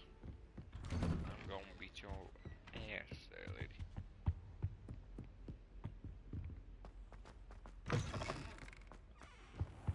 Now here's Professor Fig. The Keepers have shown me where the next trial is. Has something changed? Lodgok and I have learned that the goblins are searching for another repository, like the one we saw at Rookwood Castle. And I discovered that they're building massive drills to help in their search. Professor Fitzgerald seemed very concerned. I see. Ranrock clearly knows even more than we suspected. And sir, there's something else. Lodgok knew Miriam. He knew Miriam? They encountered each other at Rookwood Castle. She was doing research. That's where she found the container with the portkey. He liked her so much that he let her leave with it, despite orders from Ranrock. I don't know what to say. She could win over almost anyone. I want to hear more of this. And, in fact, I'd like to speak with Lodgok directly. But we've no time now. Where is the next trial? Believe it or not, it's in the headmaster's office. Incredible. Very well. You'll need the password to get past the stone gargoyle. The headmaster's house elf will know it. I don't know the headmaster's house elf. Will he even speak to me? I imagine he's loyal to the headmaster. He is. So you'll need a disguise. I have just the thing. A polyjuice potion. You'll look and sound like Professor Black. Wait, doesn't polyjuice potion require a bit of the person you want to change into? And take ages to brew? It does. So how do you already have polyjuice potion to change into Professor Black? One never knows when such a thing may come in handy. Let's just say I felt the need to be prepared for anything after my fruitless trip to the Ministry on his behalf. Now, time is of the essence. Drink up and I shall explain more.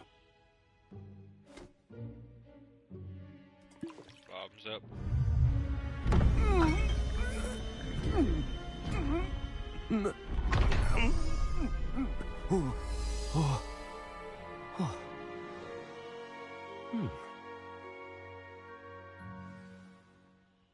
How do you feel? Incredible. I won't forget that taste anytime soon. How do I sound? Convincing. I've taken the liberty of transfiguring your robes. As we discussed, you'll need the password from Scrope, who could be anywhere in the castle. You might look for Professor Kagawa. She's taken to badgering the poor elf about Quidditch in the hopes that he can convince Black to change his mind. Thus far, unsuccessfully. I see. But what if Professor Black sees me? Leave him to me.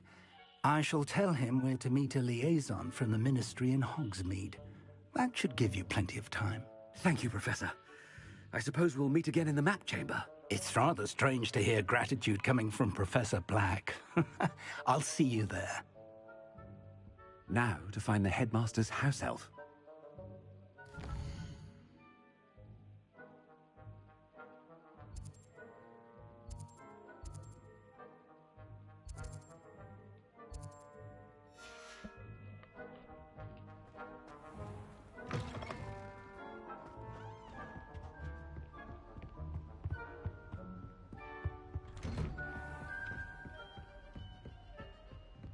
Do you have a moment, Professor?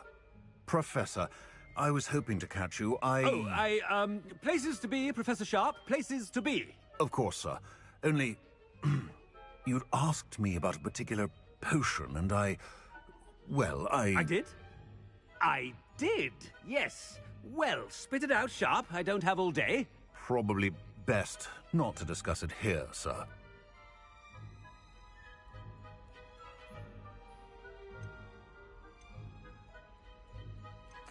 Really? Why can't we talk about potions here? Seems fine to me. Very well. I've brewed the cure for boils you wanted. I can drop it by your office when it's convenient. Of course, yes. No need for all the cloak and dagger. Simply have a student deliver it. A student. Very well, sir, if you insist. I do. And thank you, Sharp. I just hope you've brewed enough for all my boils. Now, to determine which... Has anyone seen my ivory-handled hand mirror? Of course you haven't. What could the headmaster want? Come on, let me. Why is it never open? Oh, they're just concerned. Greetings! I mean, out of my way, children! Headmaster? Yeah, what could he want? I haven't time for any...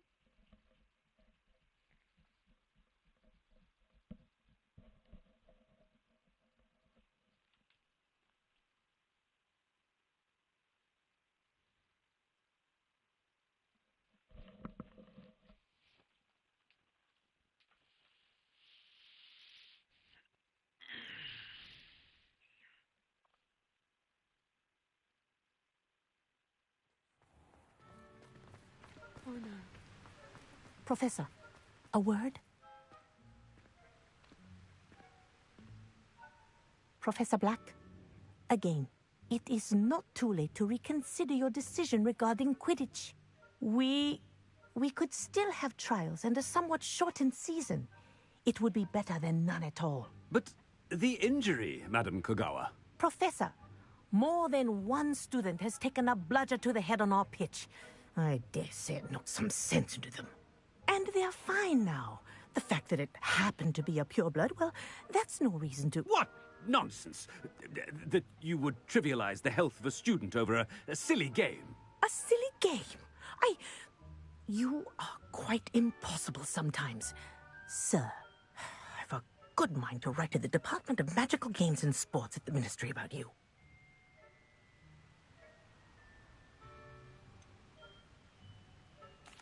I should think you'd have better things to do with your time. Now, where's my elf? Good day, Professor. And I spotted Scrope in the Great Hall. Seems to be avoiding me. I wonder why. Good day, Madam Kagawa. What did we do to deserve him as a headmaster? You call that a shine on those boots? Do better!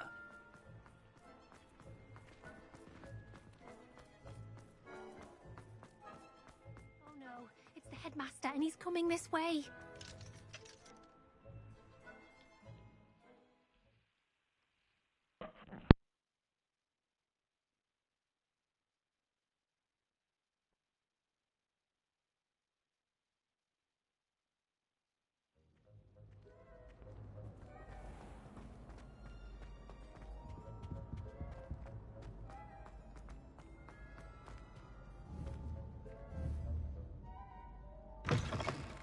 If you must speak with me, consult my secretaries or what have you.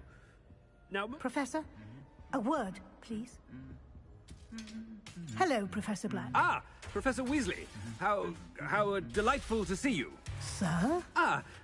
Since I have you here, I wonder if I might, speak with you about Professor Fig. Oh, very well. I've decided to give him a bit more, leeway with his time.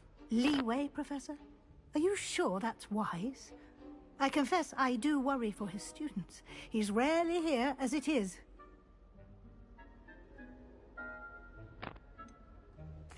I realize that, and I'd like to keep it that way. I see. But, sir, if I may, I am wary of how much time the new fifth year seems to be spending away from the castle, supposedly on Professor Fig's behalf. I've heard unsettling rumors of their escapades to confronting Ranrock's loyalists. What? I mean, I shall keep it... Good, good. A wonderful job. Leeway for Professor Fig?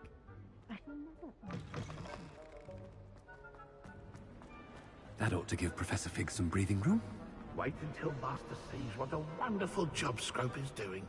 Scrope! Oh, greetings, Master. Remind me of the password to my office. Oh, but Master made Scrope swear never to tell anyone. Even Master himself. How dare you question me? I've a mind to give you a matching set of ears. Yes, sir. Of course, sir. Scrope begs forgiveness. It is the Black family motto, Master. Right. Of course. Master does remember it. It's pure bloods forever, isn't it? Close, Master.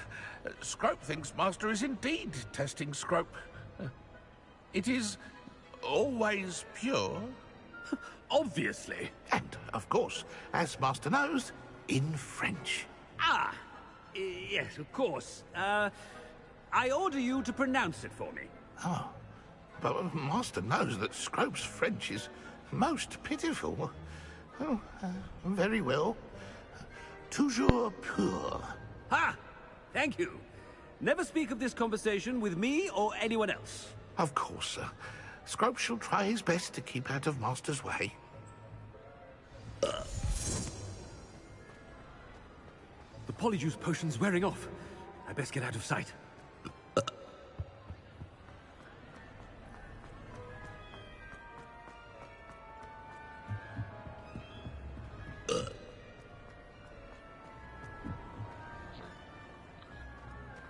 Made it just in time. It's wearing off. Fig was right. I can't believe it worked. Now to speak the password to the gargoyle.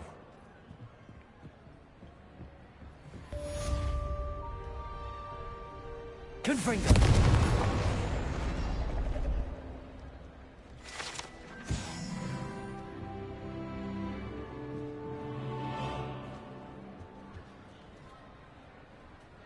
Revelio.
That is very weird, but you know, we don't question it.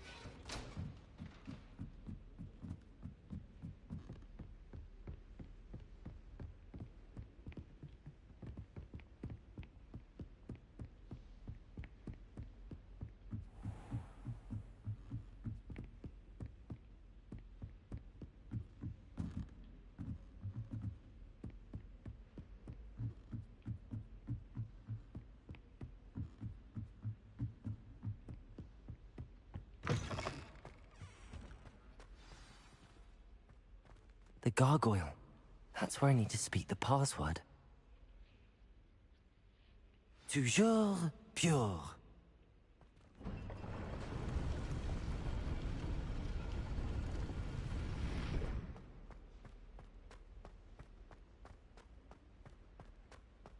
I wonder if all the elite wizarding families have a motto.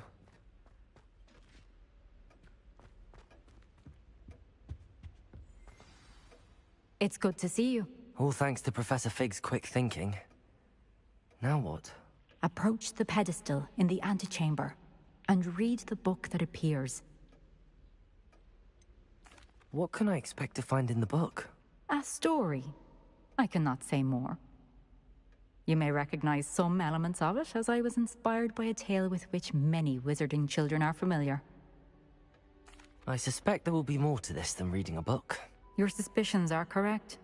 We shall speak when you are finished. Has this been under the headmaster's nose all this time? Revelio.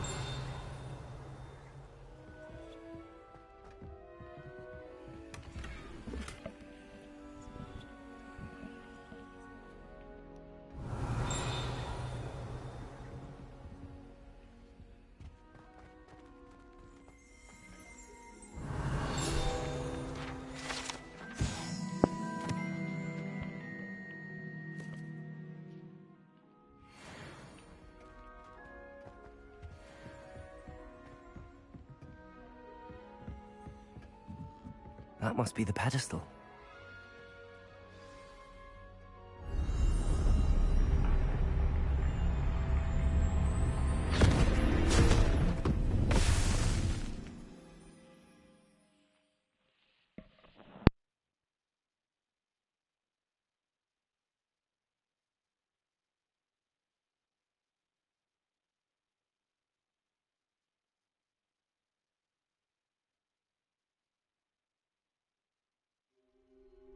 Where am I? Professor Fitzgerald? Can you hear me? I am here. In this place, you may call me Neve. What the heck? You shall be witness to a fable. Pay attention. Things are not always as they seem. You must move swiftly and cautiously. Use the tools you encounter to find me. The first you will need is a cloak. In this place, as in life, death takes many forms. Avoid each of them at all costs.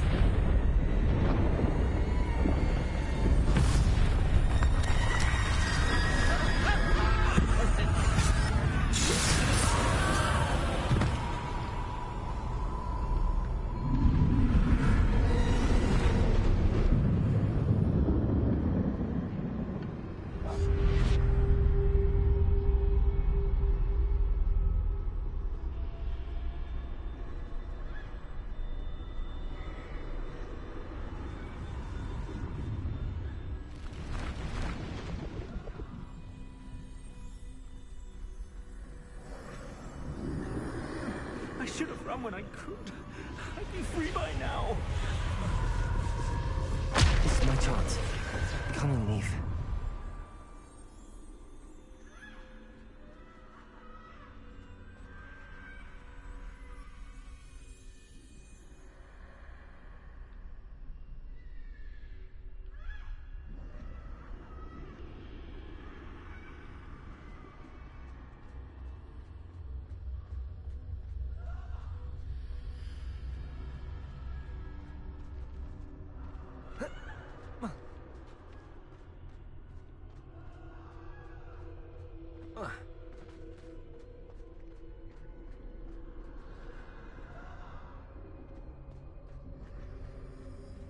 I need to time this just right.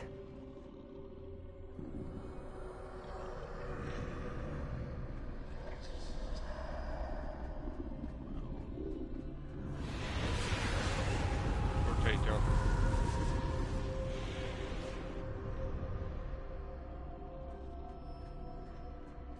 I see. A staircase straight ahead.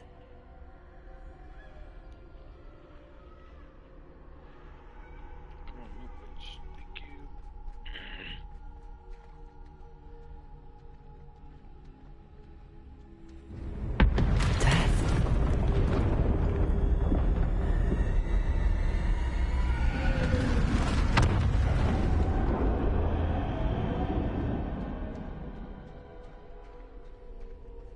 How could it happen? Ladder. Perhaps they won't be able to find me if I go up there.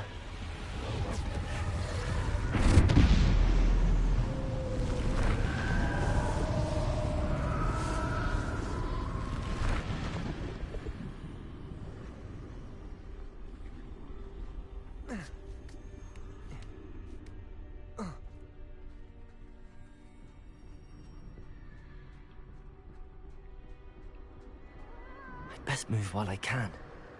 Neve must be here somewhere.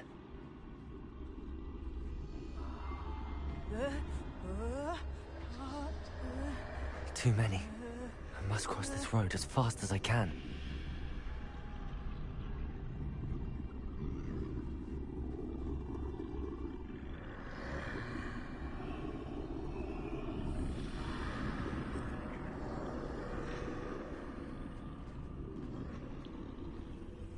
That's where I need to go, but I need to find a way past them.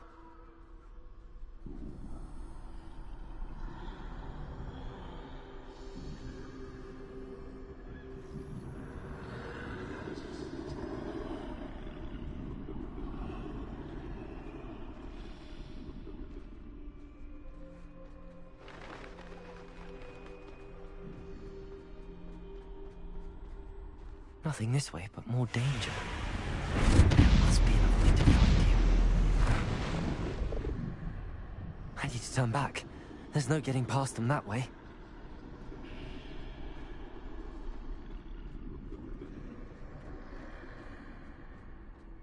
That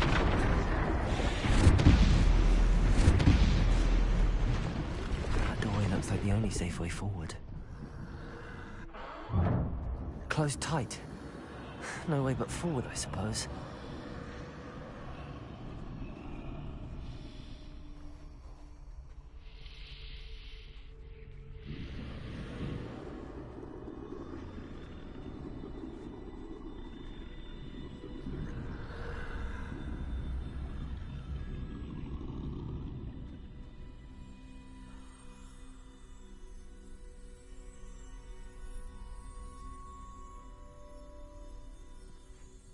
Now's my chance.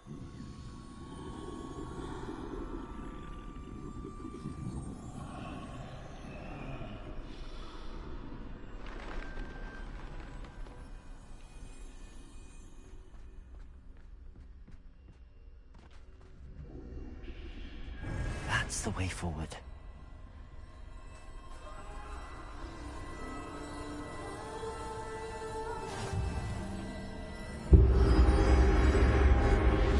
Be? I think I'm invisible. Invisibility cloak.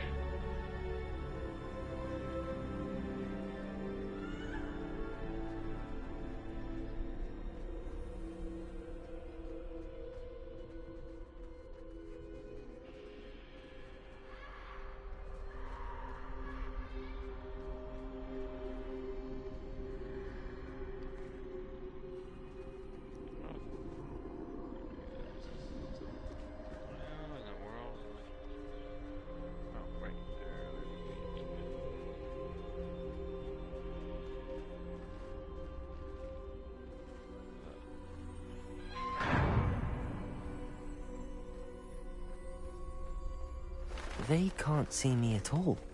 I can get closer to them.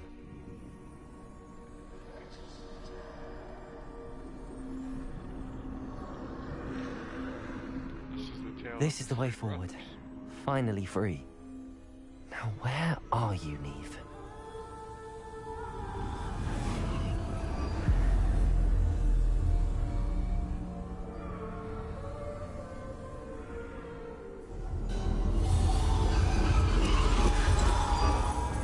You have outrun death thus far, but have yet to find me. Keep searching, but this time you will be unable to hide. Wield the wand you see before you. Do not squander its extraordinary power. The Elder Wand.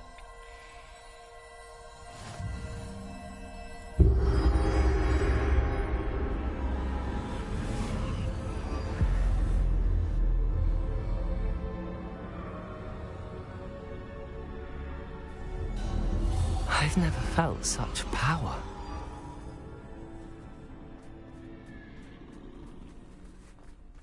Bombarda!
Bombarda. Defender. Depulso. Defender. Depulso. Bombarda. Descendo.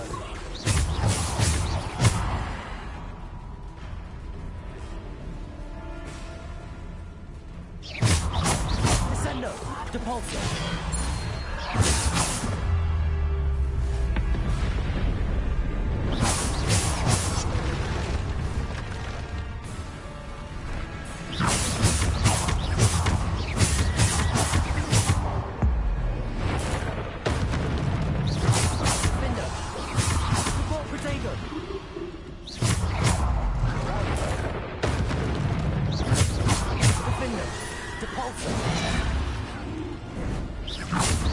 Defendo. Bombada. Defendo. Depulso. Depulso. Defendo. Depulso. Bombada. Defendo. Depulso. Sendo. Defendo.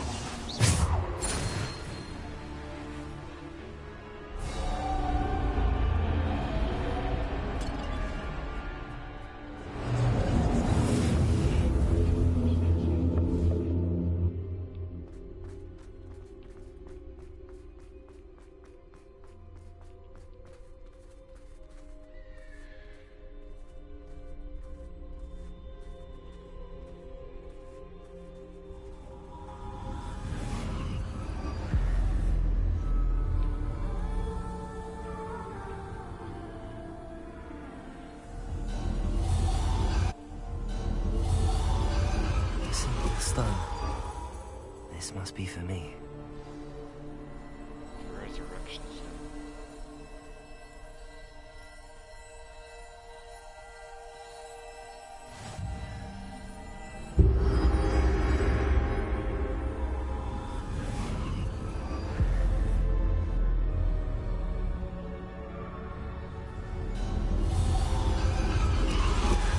You are far from finished.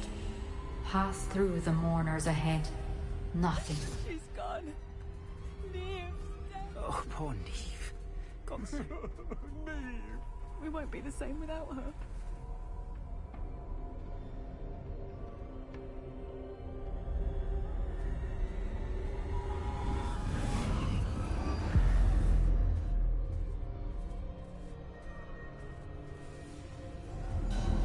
You found me, but you cannot undo what has been done. The magic of the stone can only conjure a shadow of my former self.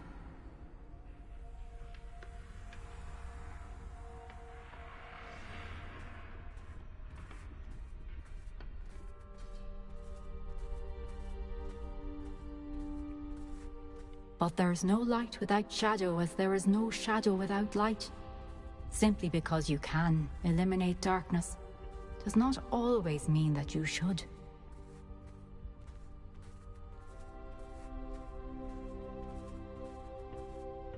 Remember that as you witness my memory.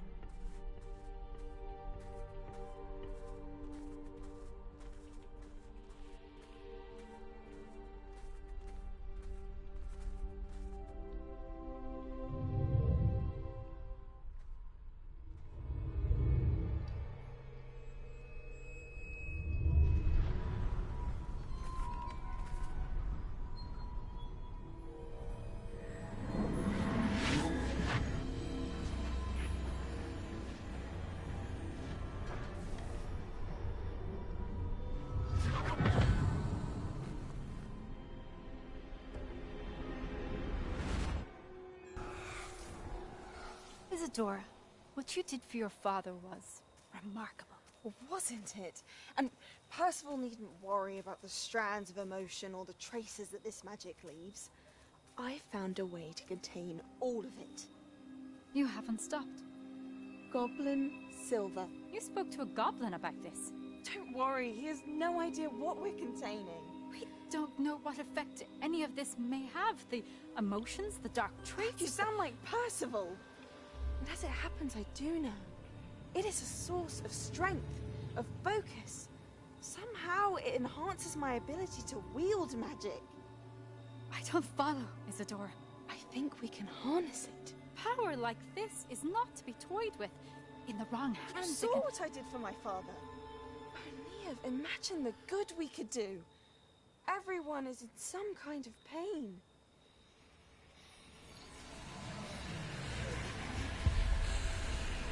What are you doing?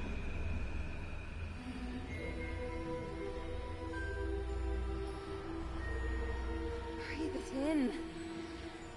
Can you feel it? Oh, Isadora. This must stop. All of it. You've kept this power to yourselves for so long because you fear it. I choose to embrace it.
Is it true?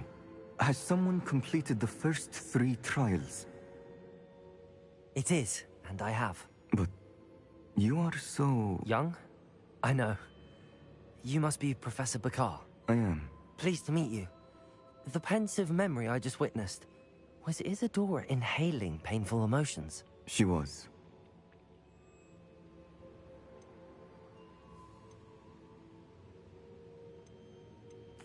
I was amazed to see that it seemed to give her some sort of power, and that she could harness it. But how? I worry that you seem more intrigued than repulsed. I hesitate to reveal the location of my pensive to someone who, perhaps, has yet to understand the responsibility of power. I can assure you, Professor, I do. In fact, what you don't yet know is that a dangerous goblin called Ranrock has accessed the repository at Rookwood Castle. He has learned to harness the contents of it as a source of immense power. He plans to use that power against wizardkind. We have no time to waste. I see. Nonetheless, the knowledge you shall gain after you witness my memories is too valuable to share without further consideration. I shall require time to confer with the other keepers. It seems we have no choice but to wait, frustrating as it is. I heard what you told Professor Bakar. Isadora was inhaling emotions to gain power? She was. And she pulled emotions, as she did from her father, from Professor Fitzgerald, without permission. Monstrous. What's more, she said that she found a way to store the traces of magic she extracted in goblin silver. The repositories? Possibly. There's something I didn't get a chance to tell you earlier.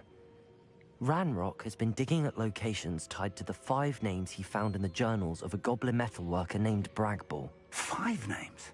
The Keepers, and who else? Isadora Morganac? Precisely. That's how he's been one step ahead of us. Gringotts, the Tower, Rookwood Castle. If the Keepers won't tell you where the next trial is yet, I say we at least maintain a watch on Ranrock. Perhaps he'll lead us to more information. Perhaps. I hope to hear from Lodgok soon. I haven't heard anything since I learned of the drills.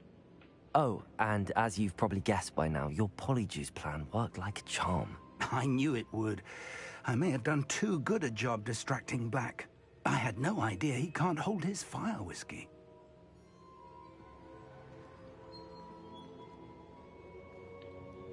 I got a trophy, let's see. Wield a deathly hallow. That's great. I enjoyed that. I got to use the deathly hallows. Let's speak of it. Really is. I shouldn't have reacted so bitterly about your goblin friend. I apologize. I hope we can finish what we started with the triptych. Please meet me at the southern coast. We can search for the final canvas piece.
As much as I would like to do one with Sebastian, I would like to do this because hopefully Deke has some information.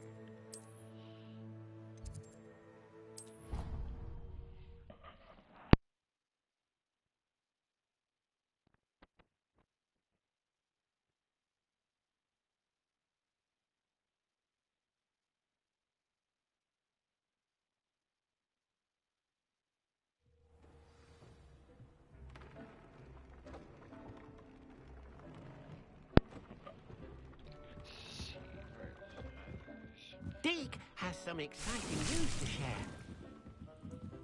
Hello, Deke. Hello, Deke. Professor Weasley said you had an idea. Indeed, Deke does. Deke knows that you want to learn about all sorts of beasts, and Deke recently heard rumors of a phoenix nest in a nearby mountain. A phoenix nest? I wonder if it belongs to the phoenix Natty mentioned, the one Harlow and the poacher pack are after. Deke would not doubt it. If Deke has heard of it, surely the nasty poachers have as well, which means it could be in danger. Well, I'd better go and rescue it then, hadn't I? Deke thinks so. So majestic a beast should not fall into such vile hands. Deke is not sure why, but Deke feels that saving a phoenix might help to make amends for what happened with Deke's prior master. Deke hopes that you are able to find the phoenix and bring it to the room where it will be safe.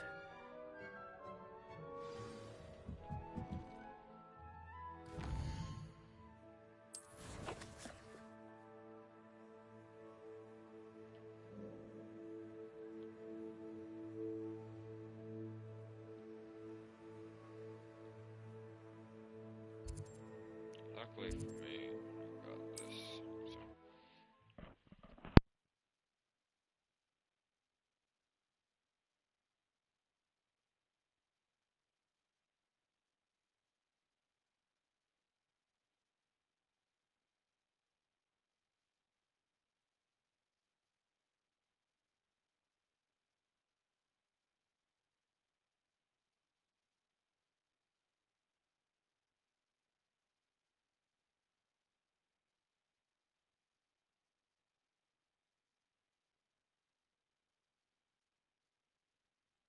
There's no telling what lies in wait for me in there.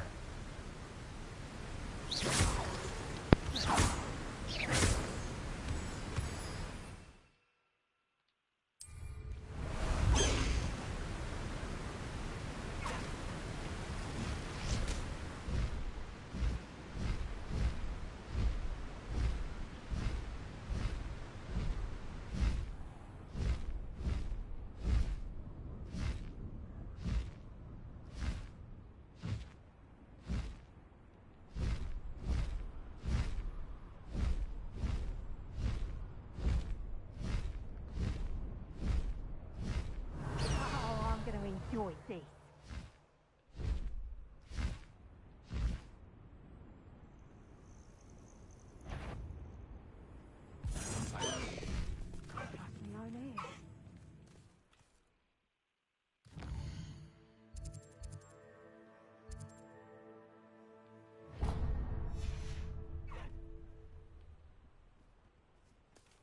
I'm sure it's a scout around.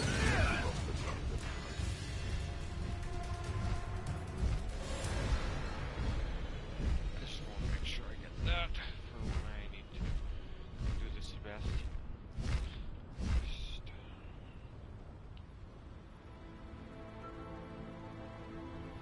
I should investigate.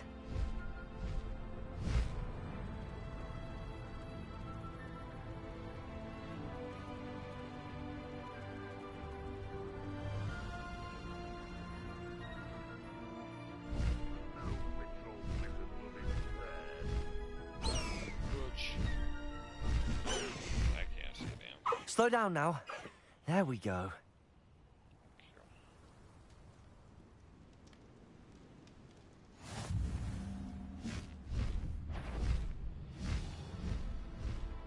Hi, who's there?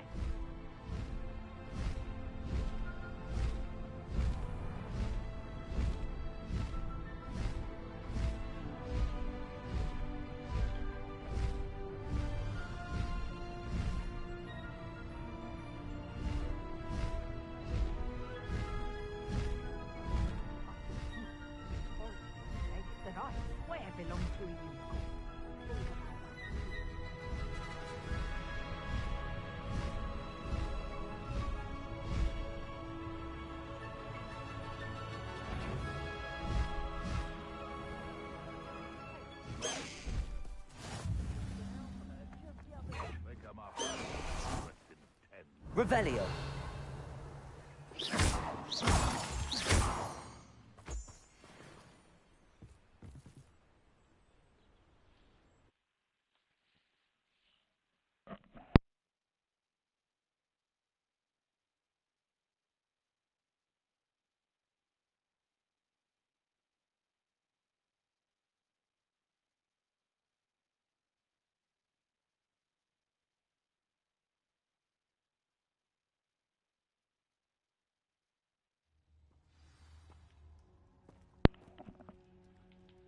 A blockade. Hogwarts poachers are already here.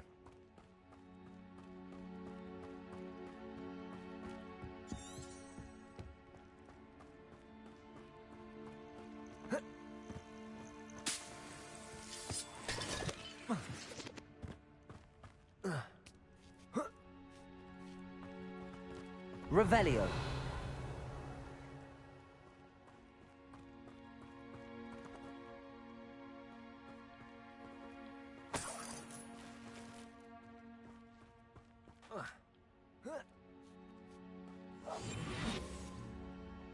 Seen how much a single feather fetches? Just imagine a whole blooming bird. Oh, shit. Mr. Dallas.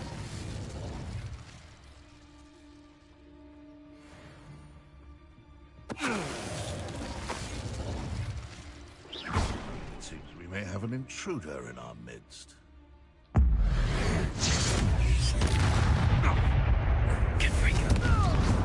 Defender.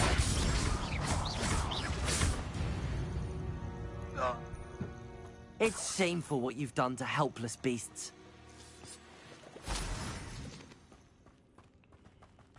I don't know how we're supposed to keep a phoenix from... Hey? We're keeping people. Saving Anne. I know it. More poachers. How many are there? Hello? Someone there? Protector! I'm embarrassed for you! Defender! That's all they're teaching in school these days. Levioso!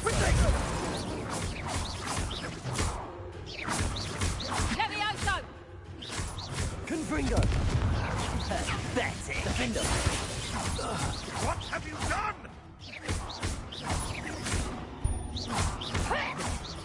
No! Confringo! Defender!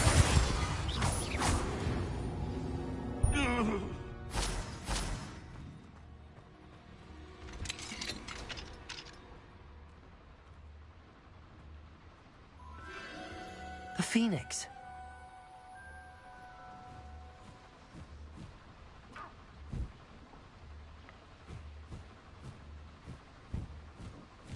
It almost seems as if it wants me to follow it. I need to find... Just do.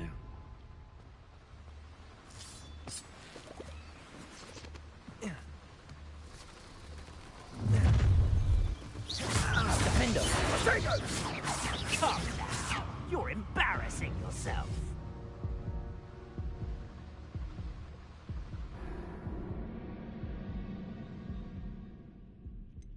Damn it. Retry.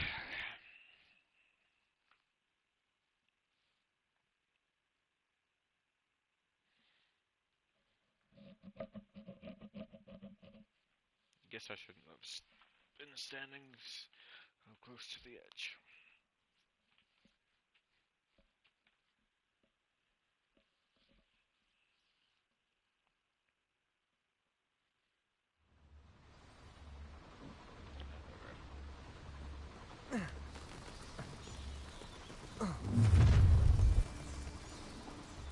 I hope you have...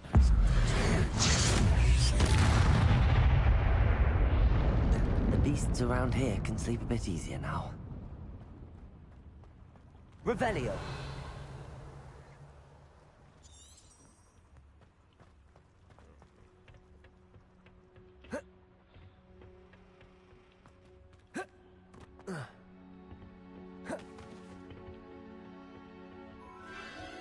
There it is again.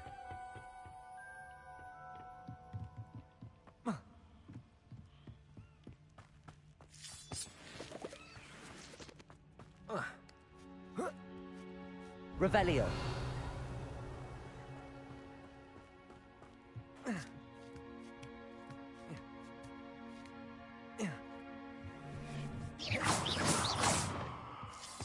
Revelio.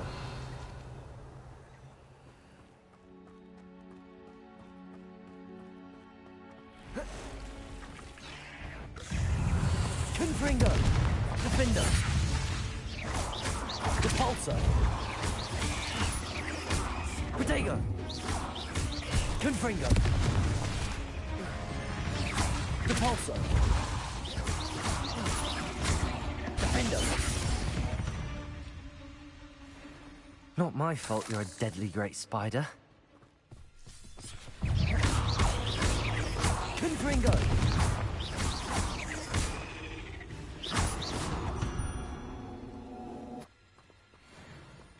Revelio.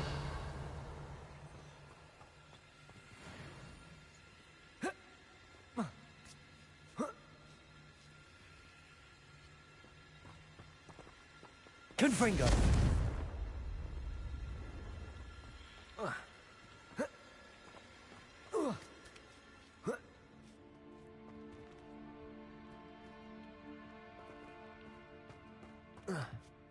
Revelio.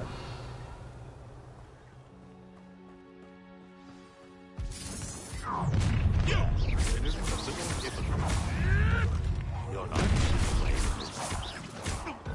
Now we're on this one measly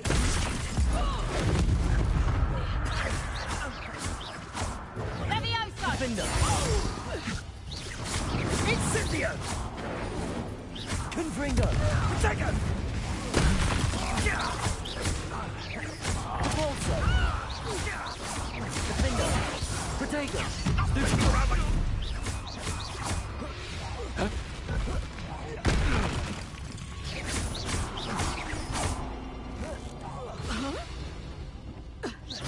Repulsor. Defender. That was for Highwing.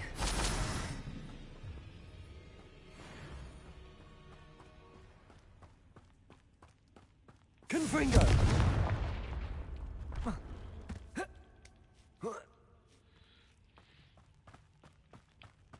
Revelio.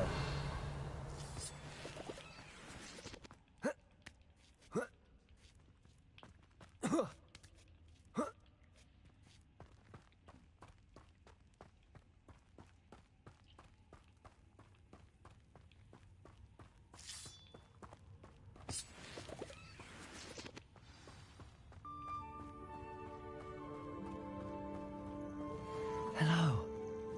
I'm here to help. I can take you somewhere safe.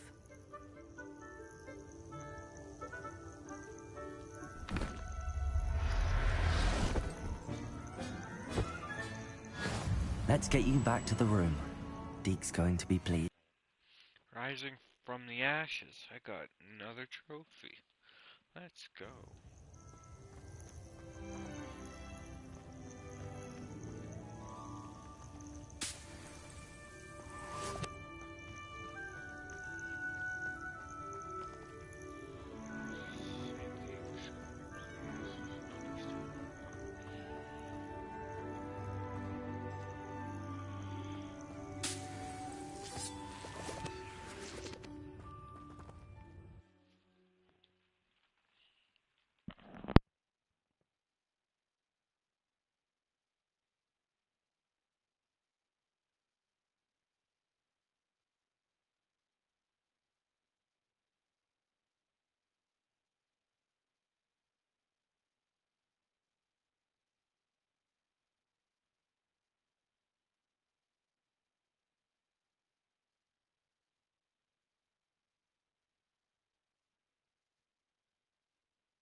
Prove dangerous if I'm not careful.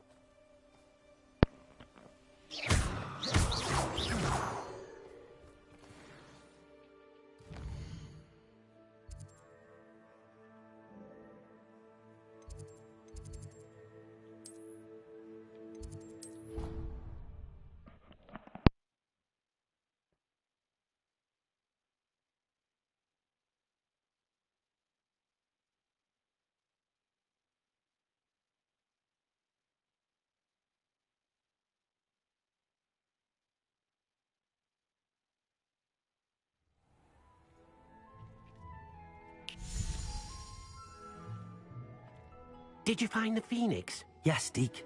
And I rescued it from the poachers. I have it here. It's safe. Remarkable! Well, what are you waiting for? Deke cannot wait to...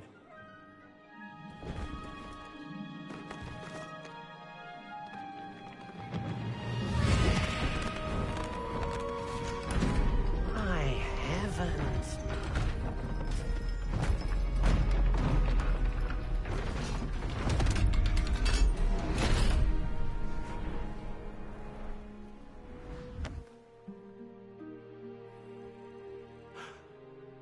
What a beauty.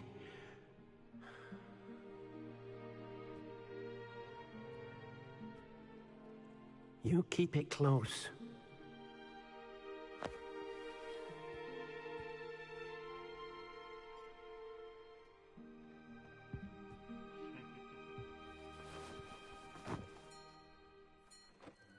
Professor Weasley and Deke were right to tell you about the Room of Requirement. Look at all you've done, and how many beasts you've rescued.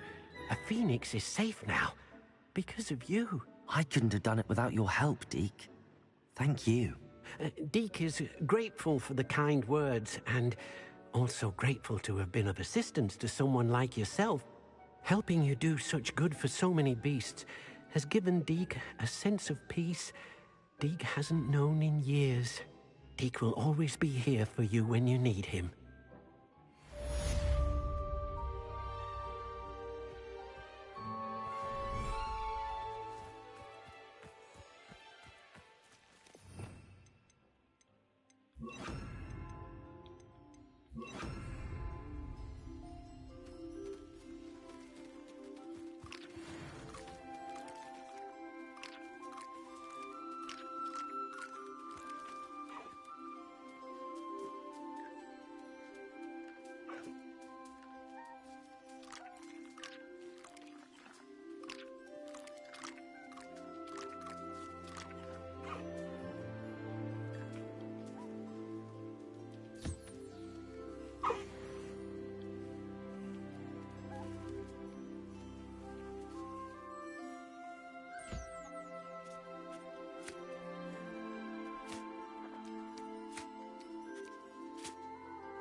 After I take care of the animals, I think I'm gonna go to bed though.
Hello, little baby.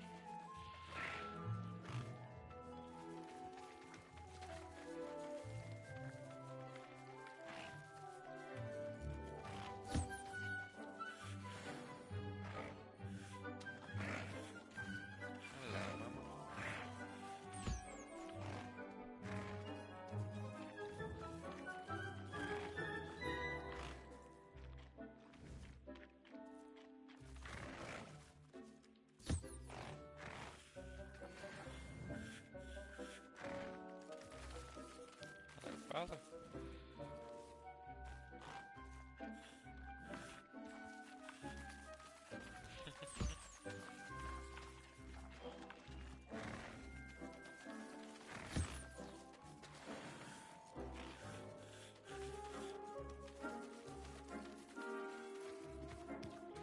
Hello, Mr. Mooncalf.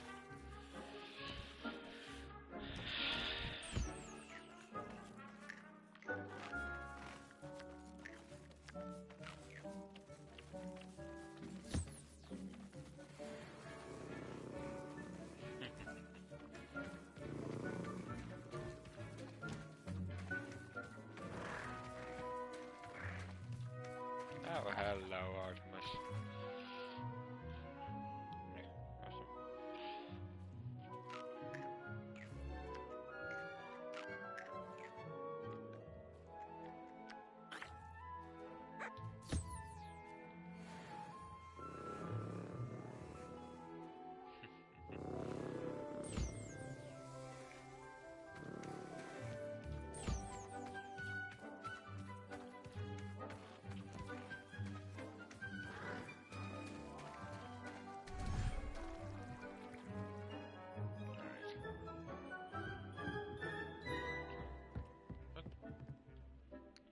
Let's get out of done. I think I might have. It doesn't matter. Okay, it did.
Come here, Toadie.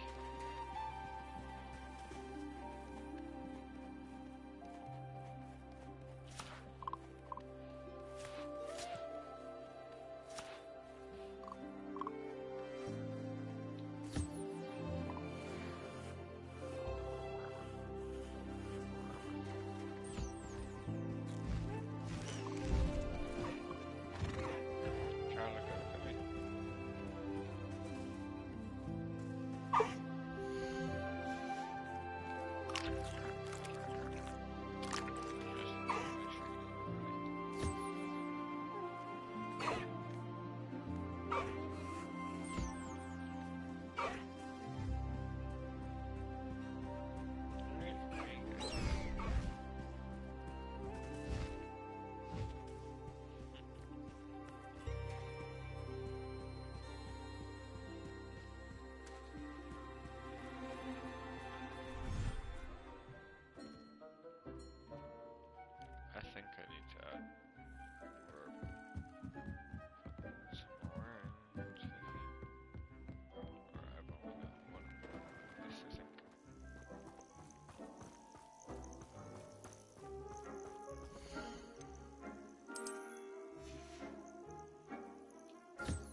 I don't know if it's Maddie, somebody else, or Ben.